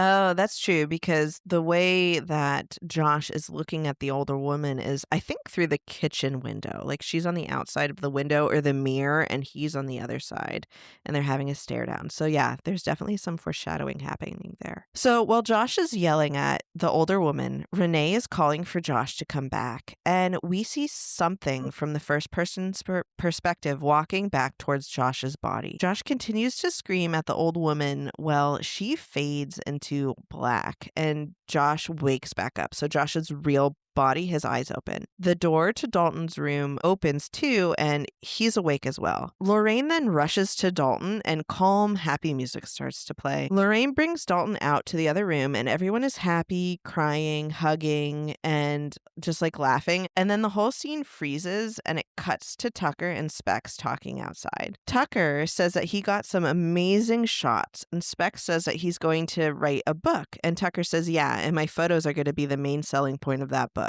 And they get into a little argument about it. Back inside, Dalton is eating a ton of spaghetti. He says he's tired, and Renee says that she's never letting him sleep again. And then in the other room, Josh and Elise are talking, and Josh says, you showed me another world. And Elise says, no, I didn't. You've been there before, remember? Okay, Josh, your coma boy just woke up and you are helping pack equipment. You are so right. We learn later that in this moment, this isn't Josh, but I hate his character so much. I didn't even register the fact that he wasn't glued to his son like he should be. Like your son woke up after months of a coma and you're not there just like latched onto him. What a jerk. So like you mentioned, Josh is helping pack up the equipment and he grabs the pictures of him from when he was younger. And he says, well, let's hope I forget again. And he hands the pictures to Elise saying that he doesn't need them anymore. Elise grabs them and her face just drops. And Josh asks what, and Elise says nothing. She's just going to get rid of those pictures. She slowly stands back up and takes a picture of Josh, and Josh freaks out. And he says, why would you do that to me when you know how I feel about that? Then he screams and grabs Elise by the neck and pins her to the chair. He's strangling her and yelling, why? While Elise tries to scream. Renee and Lorraine notice it while they're in the kitchen, and Renee goes to check on Elise and she's dead, but Josh isn't there. Renee screams and goes looking for Josh, but she can't find him anywhere. Renee comes back and picks up the camera and gasps. It cuts to Josh handing Elise the photos from earlier, but this time it's more from Elise's perspective. And as she hands him the photos, we see his hand, and it looks like a really old hand, and his nails are dirty. And then it shows Elise taking the picture of Josh, and as she does it, Josh is replaced with the old woman that's been haunting him his whole life. And we hear Josh's voice from behind Renee say, Renee, I'm right here. And Renee turns around and gasps, and the movie ends. You do find out who the woman in the bridal attire is in the sequel, but I won't spoil it for you here. But she does pop up at the end of the credits. So there's an end credit sequence, and it's just her popping up, and then she's creepily blowing out that red candle. Oh man, I didn't watch the whole credits. I should have. I missed that one. But okay, Eleanor, we dug into the plot. Now let's dig into the further. What did you unearth for us today? The perfect lunch combo. That first bite of your favorite sub, followed by ice-cold Pepsi. Add a couple of friends, and now that's next level. Suddenly, the laughs get louder, the stories keep flowing, and the food tastes better. Because Pepsi brings out more flavor, more fun, and more of the moment. Food deserves Pepsi. Grab a Pepsi Zero Sugar today. I dug into what the writers and cast have said about this movie, the concept that's at the heart of this movie, which is astral projection, and finally, that song. So first, the writer-director team, Lee Winnell and James Wan of the Saw franchise fame, among others, their backstory of how this movie got made, it is so straightforward. It is almost the spiritual opposite to, say, like Longlegs. So Longlegs had this awful trauma for everyone involved to the point that the movie was also somehow therapy for everyone involved. Insidious was literally, I want to make a horror movie. I want to do it on a low budget and independently so you can avoid the issues that you run into when you work with a studio. And I want to make it kind of spooky haunted house vibes. Like, that's it. There really isn't a bunch of lore to dive into, and to really sink your teeth into. There's not like a real story of a lipstick-faced demon that looks like Charlie's ex-boyfriend who was obsessed with dolls. Like, none of that's there. It's just they wanted to do a project like this, and this is what came out of it. That does not surprise me at all, especially for those of you who have listened to our Saw episode. It's pretty much the exact same thing. They were just two bros that wanted to make a horror movie on a low budget. Yeah, and to give the listeners some insight into how we do this show, for this section where we dig deeper, we don't start out with a specific thing that we want to say about the movie or a specific thing we want to learn about the movie. We together decide who gets to be in charge of the plot for that episode and who gets to be in charge of the deep dive. And this is really just based on our individual interests and passions. And then we just dig into the making of it and the lore behind it and the themes. And honestly, whatever shiny thing kind of catches our eye along the way, just like playing in a sandbox. So when I started reading how and why this thing was made, I immediately thought, oh no, there isn't going to be much to this, is there? Like, this might make for kind of a lackluster deep dive. Like, how am I going to do this? And I didn't tell you this, Charlie. I legit got nervous for a minute. But I am so happy to report that I was very, very wrong. Oh my gosh, I've had that moment so many times. Well, I'll start to research and like watch interviews, and it's just like vanilla, nothing fun. And then you just find this gem and you're like, this is it. This is what I'm going to talk about. And so, yes, I'm excited. I'm so excited to hear what you found. And I'm glad it's more than just they redid Poltergeist. Ah! Yeah. So how this came about, after the movie Paranormal Activity was made, the producers, so this was Jason Blum, Steven Schneider, and Oren Peli, they formed their own company specifically to make the kinds of movies that they wanted to make without interference from a larger studio. And they reached out to James Wan and Leigh Whannell directly. Leigh immediately started writing the script, and they were shooting this thing like 5 months later. That doesn't surprise me. I think Saw was kind of like that too. They moved pretty well. They tried to move quickly on it, but nobody really picked them up. But by the time they started shooting it, it was finished in a matter of days. So sounds like Leigh and James. But also that's cool to hear like the origin story. I assume that these producers, it's Blumhouse, right? Is that the production company that they made? I think this is like the precursor to Blumhouse. I think. Oh, okay. I read it. I don't remember, but I think that's the way it went. Gotcha. Okay. And James Wan said that Poltergeist was part of his inspiration because he saw it at a young age and it terrified him, especially the clown. And I gotta say, I'm so glad we did it early because it was such an influential comedy and or horror. It really was. It is everywhere in the horror world. It's crazy how often you see it pop up. Even in Postmortem, which is a Hungarian horror movie. It used Poltergeist inspiration, or at least I think it did. It's just crazy how far it reached. Yeah, well, that director specifically talked about watching American horror films in like the 70s and 80s, so he had to have seen Poltergeist. Now, much like your little brother, James Wan specifically was terrified of that clown doll in the movie, and it had such a lasting impact on him. That is why Billy, the jigsaw doll, is a thing. That is how that came about, is just because James Wan is scared of dolls. And it's why Dead Silence was about dolls, and it's why the ghosts inside the Further in Insidious look like dolls. Oh my gosh, I love that. I can't believe I didn't find that about the jigsaw doll. But this is my favorite thing, to find out that the reason the directors put things in their movies is simply because they're afraid of them. Like, duh. Like, why? It makes total sense. You're making a horror movie, you put in things that you think are creepy, and dolls are creepy. We saw them in Longlegs. We see it here. It's perfect. I love it so much. When we write our horror movie, we're going to write a scene that has ketchup, and it will perplex horror fans for decades until they learn that it's just there because Charlie is terrified of ketchup. It's got to be like carnival themed, right? Because that can have ketchup and balloons. And dolls. Yes, there we go.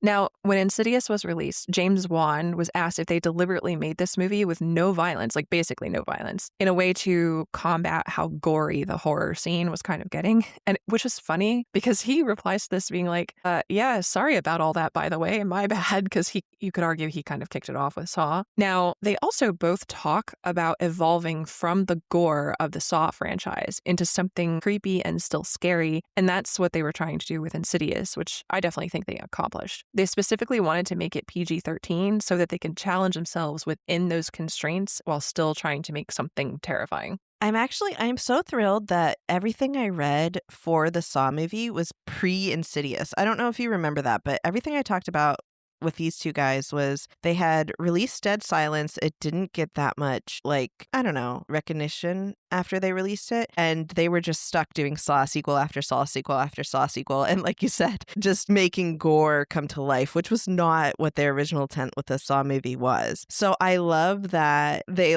now in whatever you read about them, they're like, hey, sorry about the torture porn, our bad. This is kind of what we wanted to make the whole time. It's perfect. Yeah, it's really funny too, because when at one point in one of these interviews, Lee Winnell is talking about the way people remember Saw, the first one, is different, and it's been super influenced by all the sequels. He said, I'll have people tell me, the scene in Saw where he cuts off his own leg, it's the goriest scene we've ever seen. And he's like, he never cuts off his leg. You never see him cut off his leg. You see him take the saw and put it to his leg. You see a little blood. That's it. It's not even that gory. What are you talking about? He's so mad. It's so true, because I was so ready to look away at that scene and be super disturbed by it. But it's just I don't know, it lasts 2 seconds. It's not what we all thought it was. So it is crazy how the media and time and perspective and the sequels have changed what Saw originally was. It's crazy. Yeah, because I feel like when it comes to Saw, when you think of that movie, you are also thinking about the franchise, which definitely colored a lot of our commentary when we were digging through it. It did. It did. But for those of you who want all that commentary, go listen to our Saw episode if you haven't. But yeah, it's really good. These guys are super interesting. Yeah, I've come away from this episode with a lot more respect for them than I did in the Saw episode. So what about what some of the cast have said about this movie? The actress who plays Elise says that when she first read the script, it scared her so much that she locked her copy in a closet because she couldn't go to sleep. That's funny. I guess it's like reading a really good horror story. And as an actress, you have to put yourself in it, right? So you're thinking about it very intensely. I could see how it would freak you out, especially her character, because I don't know. She's the one that's all up with the ghosties. But yeah, I don't know. That's funny. Yeah, and apparently she wasn't alone, because Barbara Hershey, who plays Lorraine in this movie, she definitely believes in the supernatural, spooky elements that the movie kind of touches on. So James Wan said that he would talk with her about astral projection and supernatural elements of the movie on set while they were recording. They definitely also terrified the little boy who plays Dalton. Lee said that he would cry sometimes because he was so scared, specifically of your ex-boyfriend / the lipstick face demon. And at one point, when he would get him to cry, he'd be like, okay, this works, roll film. He's talking about this in an interview. He's like, yeah, we scared him. He'd start crying, so we'd start rolling then. And I'm like, I don't love this. Oh, I hate that. I hate that so much. No, I don't know if you've seen it, but every time kids are involved in horror movies, I like the ones that do it where the kids 90% of the time don't even know that they're in a horror movie. They're just filming a movie and doing what the directors tell them to do. Or in the movie It, I don't know if you've seen the clips of Bill Skarsgård playing It, but he does this cute little thing where right after he scares the kids or right before, he jokes with them or hugs them or does something silly and goofy, in a nice way, in a calming way to keep them from crying. So that's so mean. Yeah, he does. He goes out of his way to make sure that they understand it's not really scary. It's pretend, it's a movie. And I will also say, Lee says that he also tried to do a little bit of that. He said he made it a point to take the little kid into the trailer when Lipstick Face Demon was getting his makeup done. And they even had him help. So he would apply some of the makeup so that he understood that it's not real. It's just makeup. Look at this goofball. Okay, that's fair. I'll give him that. From a director's perspective, you're trying to get a movie done. You're trying to get this kid to work with you. You're doing everything you can. And he's choosing, he's not coping well. He's just crying. So you know what? Why not use those moments? I guess I get it, but I don't love it. I don't love it. Yeah, I definitely don't love it. But speaking of the Lipstick Face Demon, this is played by a man named Joseph Bishara, and he's actually the composer for nearly all of the music in Insidious. And we're definitely going to talk about the part he did not compose here in a minute. The costume and makeup, he said it took him a really long time to get into. And that height that he has, it's because those hooves that they had him wear, they were built onto 9-inch heels that had to be strapped to his legs. Oof. I would definitely fall everywhere if I had to wear those. Did he get injured? Do you know? I didn't read anything about it, but he had to have, right? Like he must have like broken his ankle a couple times. Right, or at least rolled it for sure. But I mean, that's cool that it was real effects and real costumes that made that happen. Yeah, and like I talked about a little bit, it might feel a little bit disappointing to learn that there was no elaborate lore or backstory or ancient myth behind this lipstick face demon. He's just a scary freak who loves dolls and loves terrifying small children, but I still think it works in this movie. In the Insidious franchise, you do get backstories on some of the other supernatural characters in the film. For example, the second installment of Insidious explains who that black veiled bride ghost is. And no, it has nothing to do with the band of the similar name. Great band, though. Okay band. They're mid-tier band. Other than those dolls terrifying James Wan specifically, I think the reason they're marionettes is because once that demon can control the empty vessel human, he makes them dance around like a marionette. So you saw that with the images that Specs and Tucker captured with the demon controlling Dalton in the room where they were doing the seance. And you can see it with the ghosts, the ghost family that is just apparently reliving the moment where the person who was possessed has killed her whole family. So I think that's what that's all about. Oh, so the person who killed her family was being controlled by the demon guy?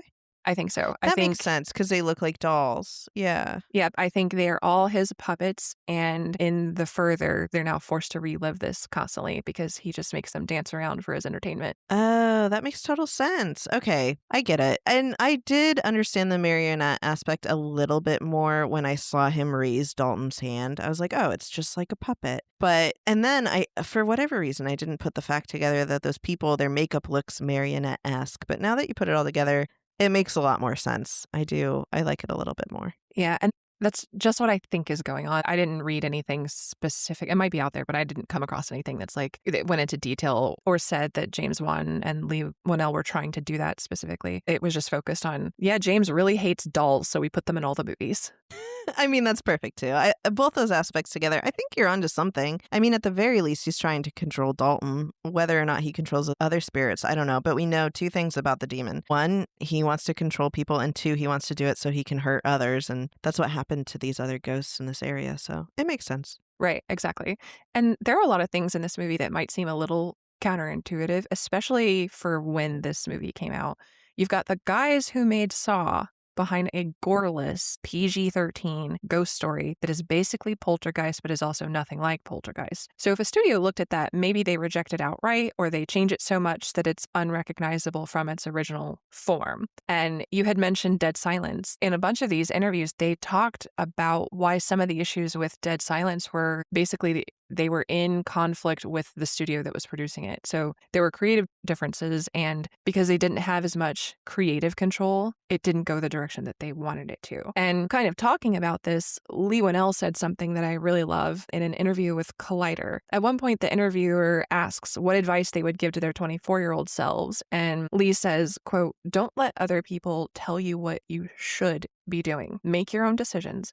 Don't let other people say to you, now you need to make this kind of film, as if there's rules," end quote. And he went on to say that should is not a word when it comes to art and that you should trust your instincts. And I like this a lot. I think for art, it definitely tracks. Oh, I do like that a lot. I was going to say, as we're talking about, at this point, there are three most well-known movies, at least in this time period. So we have Saw, Dead Silence, and Insidious. One thing that they do really well is that twist ending. If you think about it, every single ending for every one of those movies, you aren't expecting it to end that way. And there's like a gotcha moment. So they do really good with that. And I like that they're like, hey, you shouldn't make art the way people say you should do it because there aren't rules. And when we started this podcast, we ran into a lot of that. We got some feedback of like, people don't want to hear this. You need to get into this quicker. Don't save the deep dive for the end. Put it throughout the plot, blah, blah, blah, blah, blah. But we just stuck with our guns and what we liked, and people seem to like it. So yeah, I like the idea of just making art the way you want it. And that way it makes it easier to make too. And then there's more passion behind it. So I like that. Yeah, I like it too. When I read that quote, I thought a lot about the conversations we were having at the beginning of like, how do we want the structure of this podcast to be? What do we want the flow to feel like? How are we going to execute this? All of that. And the entire time just stuck with our gut and our instincts. And I think it's working. I mean, we're certainly learning. If you go back and listen to episode 1, it sounds a little bit different. Hopefully we're getting better all the time, but we are trying to stay true to ourselves and the art that we want to make, not the art that we think we quote unquote should make. Yes, exactly. And I think we've done a pretty good job of that. But yes, we are definitely getting better and making small adjustments with time, but it's nothing that goes against who we are and what we want to do. So I like that. Exactly. So let's travel to something a little different. Charlie, what do you know about astral projection? I don't know a ton. I know what this movie tells us and some other stuff. I know that some people claim that they can do it, and they do it normally through meditation and things like that, and that it's basically just like that out-of-body experience where part of you is floating above your body and traveling around to wherever it goes. Yes, that's exactly it.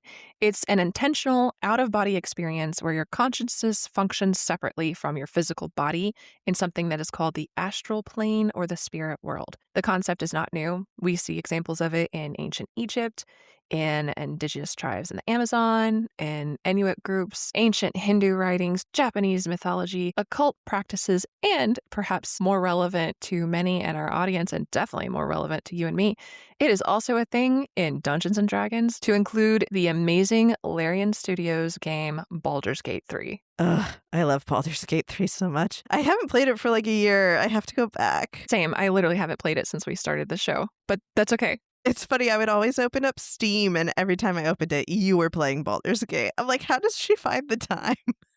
Oh, I didn't have the time. I just did it anyway. I love it. But that, I mean, I think the fact that we see it so far in the past, like in all of these ancient cultures, I don't know. I mean, I'm sure there wasn't a lot of downtime. They weren't bored often. They were probably always working, always surviving, doing things. But in those few moments they had to just chill, they didn't have TVs and iPhones and things like that. So I could totally imagine myself chilling out in a cave, closing my eyes and hallucinating myself away into some alternate universe. So I think it makes sense to me why these ancient communities also had astral projecting. Yes, and it's not just ancient communities. Even now, you can find books, podcasts, and YouTube channels full of people discussing the trips that they have taken in the spirit realm, or they're claiming that they can teach you how to astral project. Now, of course, there's no scientific evidence that this is an objective reality, but people do have these experiences under certain conditions. Those conditions can be brain stimulation treatments, and also, of course, drugs like ketamine, PCP, and DMT. Other explanations include delusion, hallucination, vivid dreams, or just good old-fashioned imagination. Now, speaking of imagination, do you know who Michael Crichton is? I don't know a ton about him. The only thing I do know is that he wrote the Jurassic Park books. He did, among many, many other things. And he also wrote what he says is a nonfiction book in 1988 called Travels, in which he detailed his physical and spiritual journeys. So he said he could astral project and did it a lot. That's crazy. I didn't know that. It's funny because, I mean, I've seen some of his work, but this one didn't come up. So, or maybe it did and I just like completely ignored it. That's crazy. That's really cool. Now, I couldn't get a free copy online, but the Internet Archive does have a preview available, and you can read the inside of the dust jacket, which I'll quote some of it for you now. Quote, "Off Tahiti, he dives through a cloud of sharks. In the remote highlands of New Guinea, he moves among painted tribesmen who live in a state of perpetual warfare. At midnight in Africa, he comes eye to eye with an elephant. In the American desert, he crosses into new realms of psychic experience. Fueled by a powerful curiosity and by a need to see and hear and feel firsthand and close up, Michael Crichton's travels have carried him into worlds as diverse and compelling as those he created in The Andromeda Strain and Sphere. His Travels is a record of astonishing adventure. It is a vision of travel not as escape, but as exhilaration, as a testing of self and as spiritual education. It is, as well, a quiet and concrete account by a man of science, humor, and common sense of his inner travels into psychic and spiritual worlds, how he moved almost reluctantly from skepticism to discovery, how he experienced meditation and channeling auras and entities, end quote. That's interesting. But I mean, have you ever been into like meditation? Have you ever like really meditated before? Like guided meditation? I've never done guided. I have tried meditation and I can't sit still. Like I can't do it. It doesn't work for me. Okay. So I dabble. I enjoy it and I consider myself to be pretty good at it. Like I can do it for a solid 30 minutes or so and be happy. I think it's probably just my desire to disassociate from the real world at all times come to life. But where I used to work, my job was so stressful and yet somehow so boring and so isolating and awful. And I hated it. But there was a group that would meet once a week and they would meditate. And we would all go up in this little chapel room and meditate. And sometimes I was able, from that like really disruptive, stressful state that I was in, like I was really seeing stuff. Do I think I was astral projecting? No. Do I think that my imagination was running free and I was like mentally in another place and completely disassociated? Yes. But like, I don't think I was out there touching elephants, you know? So in my mind, this is just intense meditation, which can be really cool and effective if you do it right. But I don't think anyone's projecting themselves across the world, but who knows? Well, I'm going to say you were perhaps engaging with a psychic part of yourself for bringing up disassociation. Because before we wrap up talking about walking in the spirit realm, I want to talk about a medical case of astral projection. Sort of. I found a paper written by several psychiatrists in India, and this is available on the National Library of Medicine website and will, of course, be linked in our sources. It details a case involving a teenager who was diagnosed with a dissociative disorder, and in some of the episodes that he described out-of-body experiences. This is interesting because these out-of-body experiences, which are also called OBEs, like it's a known thing in psychiatry, psychology, medicine, whatever, they have been linked to brain lesions, psychiatric disorders, severe emotional states, just like you hear it all the time with near-death experiences, substance use, migraines, and epilepsy. But it is not commonly reported in dissociative identity disorder. Interesting. So when you say brain lesions, like just like what does that? The definition of a brain lesion is damaged parts of the brain, and this can happen from an injury or a medical condition such as like a stroke. Interesting. Okay. I mean, that makes sense, right? It makes sense that if your brain, the thing that is responsible for you to rationally think, is damaged, you're going to have some weird experiences and out-of-body type things happening. And of course with substance use, like we've all heard about tripping and having out-of-body experiences while we're tripping. And it's just like, I guess it's just a question of, are you going deeper into your brain or are you going outside of it? And it's just a matter of what you believe. Yeah, or is your brain basically glitching? And sometimes your brain glitches and you get conversion disorder and you're blind. And sometimes it glitches and you have epilepsy. And sometimes it glitches and you think you are having an out-of-body experience or astral projecting. Right, when really you're just imagining something that's taking place somewhere. Because there's no way. I would be interested to hear that someone astral projected and said they went somewhere, and someone was at that other location that they went to and could confirm that what that person saw is exactly what was happening in real time. Then I would maybe believe it a little bit more. But there's so many places in the world and so many things that are happening. I don't know. The people who argue that they can astral project, if you were to put something like this suggested test to them, they would probably just say, well, my spirit is in the spirit realm and I can interact with these things on a spiritual level, but you wouldn't be able to see it in the physical world. That's true, because they're on the spiritual realm. That makes sense. All I know is that when I'm meditating, especially if it's guided, and someone's like, imagine yourself on a mountain, after a couple minutes, I'm on a mountain. Like, there's trees. I guess the only thing I'm lacking in those situations is smell. But, like, besides that, everything's really, like, real. So, I don't know. And again, I don't think I'm astral projecting. I think it's imagination. Yeah. And it's interesting that in this case that I read, they had found evidence of this experience, but not linked to other disorders. It was specifically linked to a dissociative identity disorder. And this specific case was a 15-year-old boy who described floating outside of his own body and looking down at himself from above. Now, this patient had a rough childhood, which included parental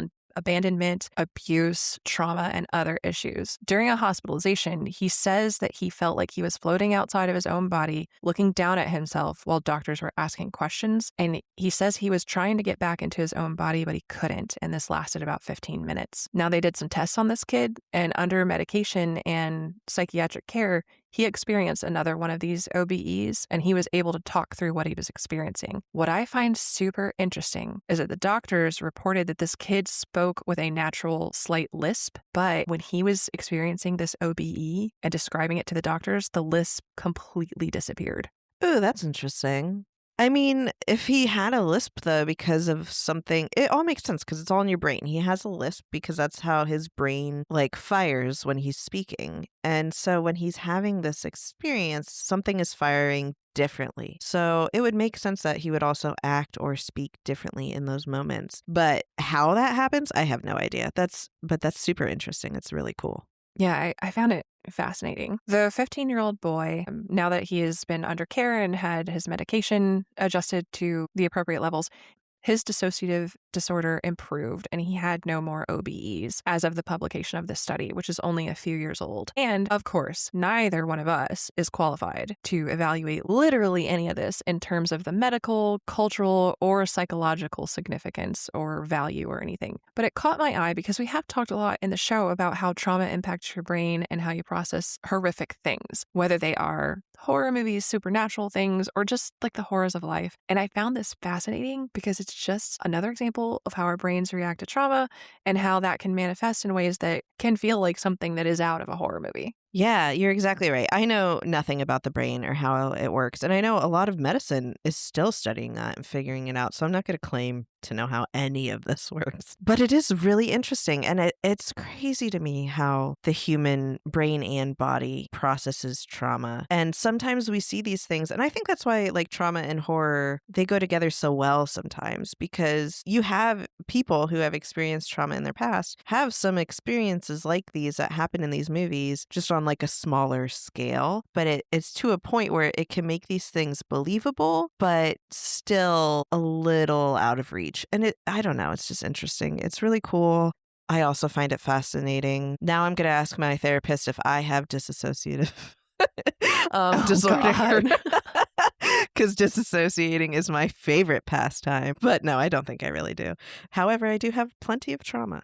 But that's really cool. I'm glad you dug that up for us. Yeah, I found it so fascinating. I was like, we've got to talk about this. And that just imagining someone who's clearly been through a lot and having these experiences, suddenly they start to speak differently and their lisp disappears. Like, we've seen that in horror movies. That's a thing where for some reason they start to speak differently because of something supernatural or whatever happening. And it's just your brain. Yeah, or like they'll speak another language or something like that. But yeah, it's just your brain. And finally, for the moment that perhaps many of you have been waiting for, let's talk about that song. That song is called Tiptoe Through the Tulips, and it is almost 100 years old. And right now, if you go on any spooky social media account, you're gonna find it as part of the soundtrack of unsettling videos. But Insidious was the first to make this creepy song kind of enter the horror consciousness. And James Wan said that when he first heard Tiptoe Through the Tulips, he was immediately like, oh, well, this is serial killer music. I mean, if it was a high-pitched squealing kind of weird version of it, yeah, without a doubt, I agree. It originally comes from a 1929 comedy musical film from Warner Brothers called Gold Diggers of Broadway. And this was an early Technicolor film, which we just talked about Technicolor in our Suspiria episode. Pretty neat. As is the case with many older Technicolor films, no complete copy of the original survives. But what does survive shows a fun, flapper-era, old Hollywood movie about Broadway chorus girls. And in the film, the nephew of a very rich man falls in love with one of the chorus girls against his uncle's wishes. And then there are some hijinks and schemes and slapstick shenanigans, but it all works out just fine because the uncle, what do you know it, falls in love with one of the other chorus girls. So now everyone can get married and live happily ever after. Interesting. Okay, not creepy so far. Anticipating where it goes. Oh, you're not ready. At a certain point in this movie, Nick Lucas, who was at the time a famous guitarist and singer, he sings the song Tiptoe Through the Tulips, which I sent you a clip. I am ready for you to now play that and describe what you're seeing. Okay. It's an audience of people and like a stage, definitely old timey. Right now, it's a man with like one leg up on a chair playing a guitar. I assume it's the man you just told us about. And he's in front of a hedge, and there's a woman behind him, like staring down on him from the other side of the hedge with like roses or something on it. And how would you describe the song? Is it upbeat, cheerful? It seems kind of cheerful, but it's got that like, it's that really high pitched singing. It seems cheerful. I'm going to go with cheerful, but I don't know. Okay, so it's basically just a man trying to woo a woman to come outside with him, and perhaps they'll kiss, perhaps they'll do something more. And it's just about sneaking out and being with your lover. And come tiptoe through the tulips with me. Come out to the garden. Let's sneak out. Let's go smooch, or perhaps do something more than that. Now, that's the song from 1929, but the version probably everyone who listens to this show has heard is by a musician named Tiny Tim. He performed the iconic, creepy falsetto version with a ukulele during a recording of a late night talk show in 1968. So now I'm ready for you to play clip number 2. Tell me what you're looking at. Tell me what you're seeing. Tell me what you hear. Oh gosh, I'm so nervous. Okay, here we go. Okay. I've totally seen this one before.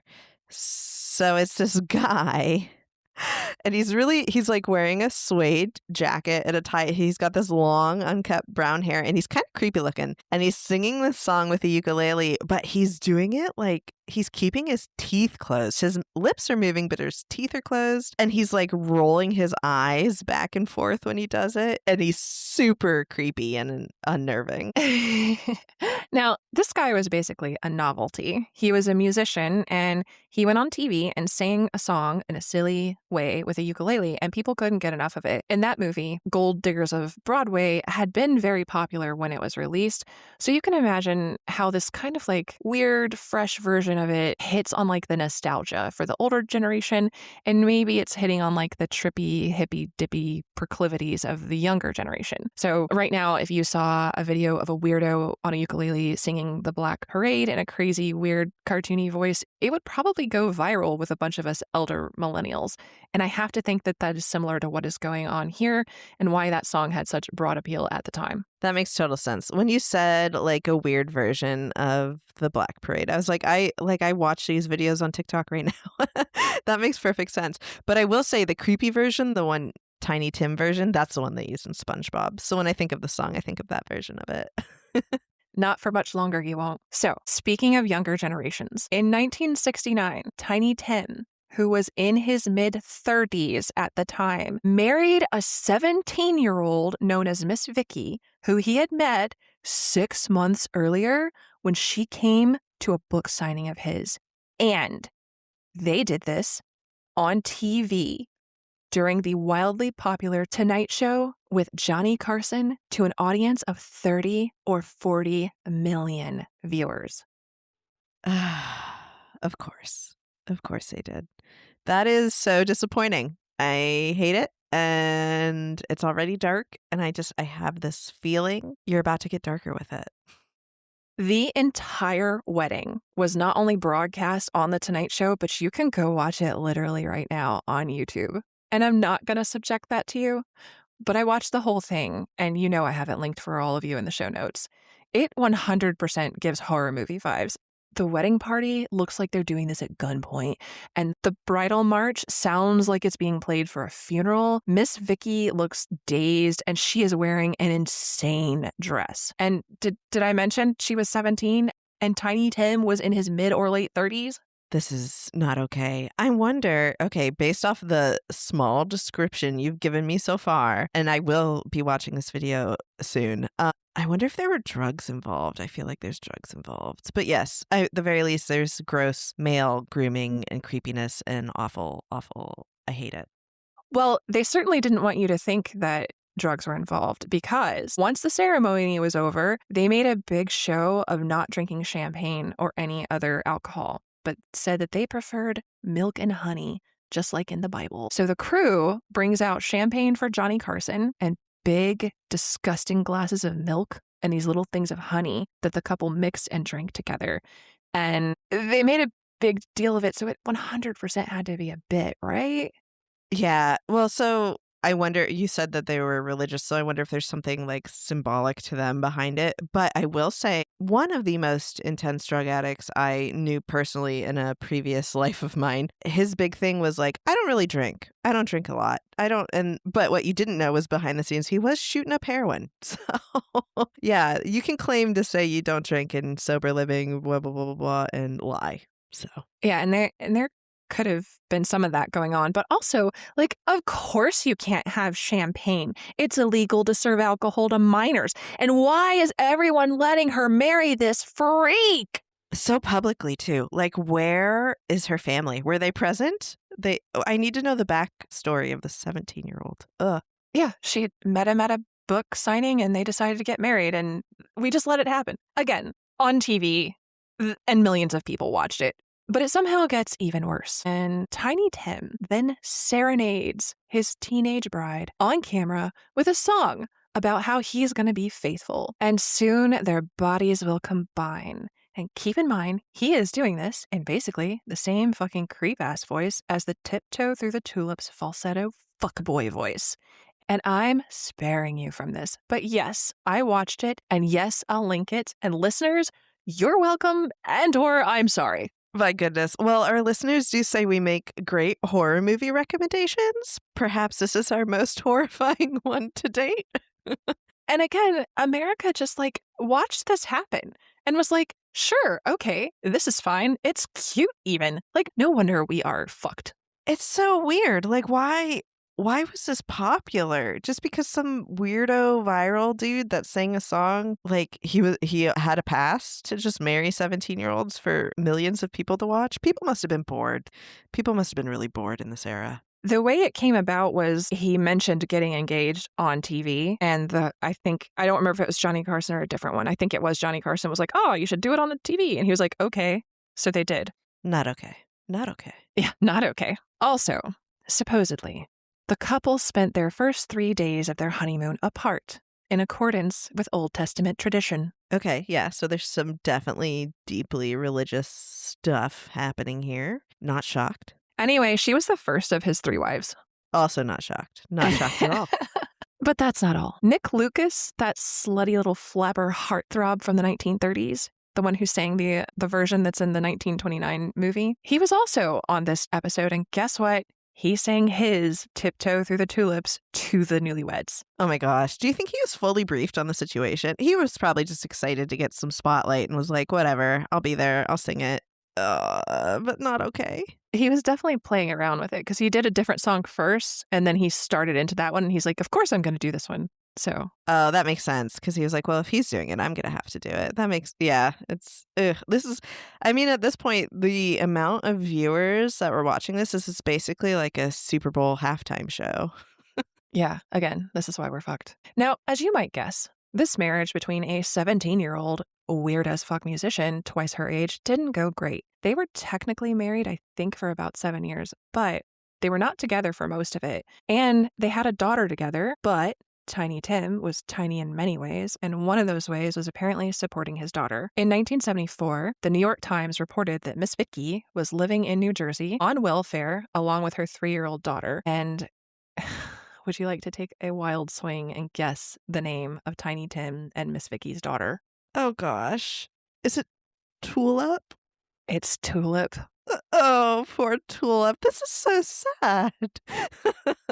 But Miss Vicky was a very hard worker and she did all right for herself. In the 90s, she bought her own metaphysical shop near Philly where she sold crystals and other things like that. And this place had a tarot card reader named Peace who would do her readings while wearing, guess what, a spooky bridal veil. Oh my gosh, I love it. Oh my gosh, is this metaphysics shop still there? I wish we would have known about this before our Philly trip. No, I looked it up and it does not appear to still be there. Or it's probably bummer. changed the name. And it didn't have an address anyway in this article I read from the 90s. So I'm sure it's changed hands multiple times since then. Either way, good for her. I'm glad she did something cool. Now, before I end this segment, I do have one more creepy detail and perhaps further evidence of why this song forever belongs in the horror genre. In 1996, while Tiny Tim was singing Tiptoe Through the Tulips at a charity concert event, he collapsed and died of heart failure, literally with the song that made him famous dying on his 2 lips. That is insane. And you, holy shit. Wait, okay. So I think my drug theory must be correct. Like, you don't just die on stage at 64 from heart failure out of the blue. And second, good. I would say rest in peace, but don't. Yeah, there was definitely something deeply unsettling and wrong with Tiny Tim. But this, Charlie and listeners, is what I dug up for us in the standard yet weirdly surprising spook fest that is Insidious. That was not what I was expecting in any way, but it was certainly disturbing. It certainly fits our horror theme without a doubt. Maybe I'll watch that wedding tonight to freak myself out. And then, I hate it. I don't know. We'll see. Tiny Tim, what a creep. Yeah, you don't have to watch the whole thing to get the vibe. Like, watch the bridal march and her entering and all that. Watch the bridal party that looks like they're showing up for this event at gunpoint, and watch the part where he sings to her about how they're going to bone later, and maybe watch part of the interview with Johnny Carson, because it's just like, and she's very stiff and like doesn't talk a lot. It feels very wrong. Like, every bit of it feels very wrong. Like, almost like she was up there against her will. I'm glad she was able to get away from it. I am sad that he didn't support his child and her. Like, what a dick. But I am glad that she got away from him at the end. Yeah, and it does sound like later in life he tried to make up for some of that in some way, but I don't think he did a lot. And I don't, obviously it's not my place to judge, but I don't know that made up for all of that. No, I'll judge. Fuck him. Anyway, so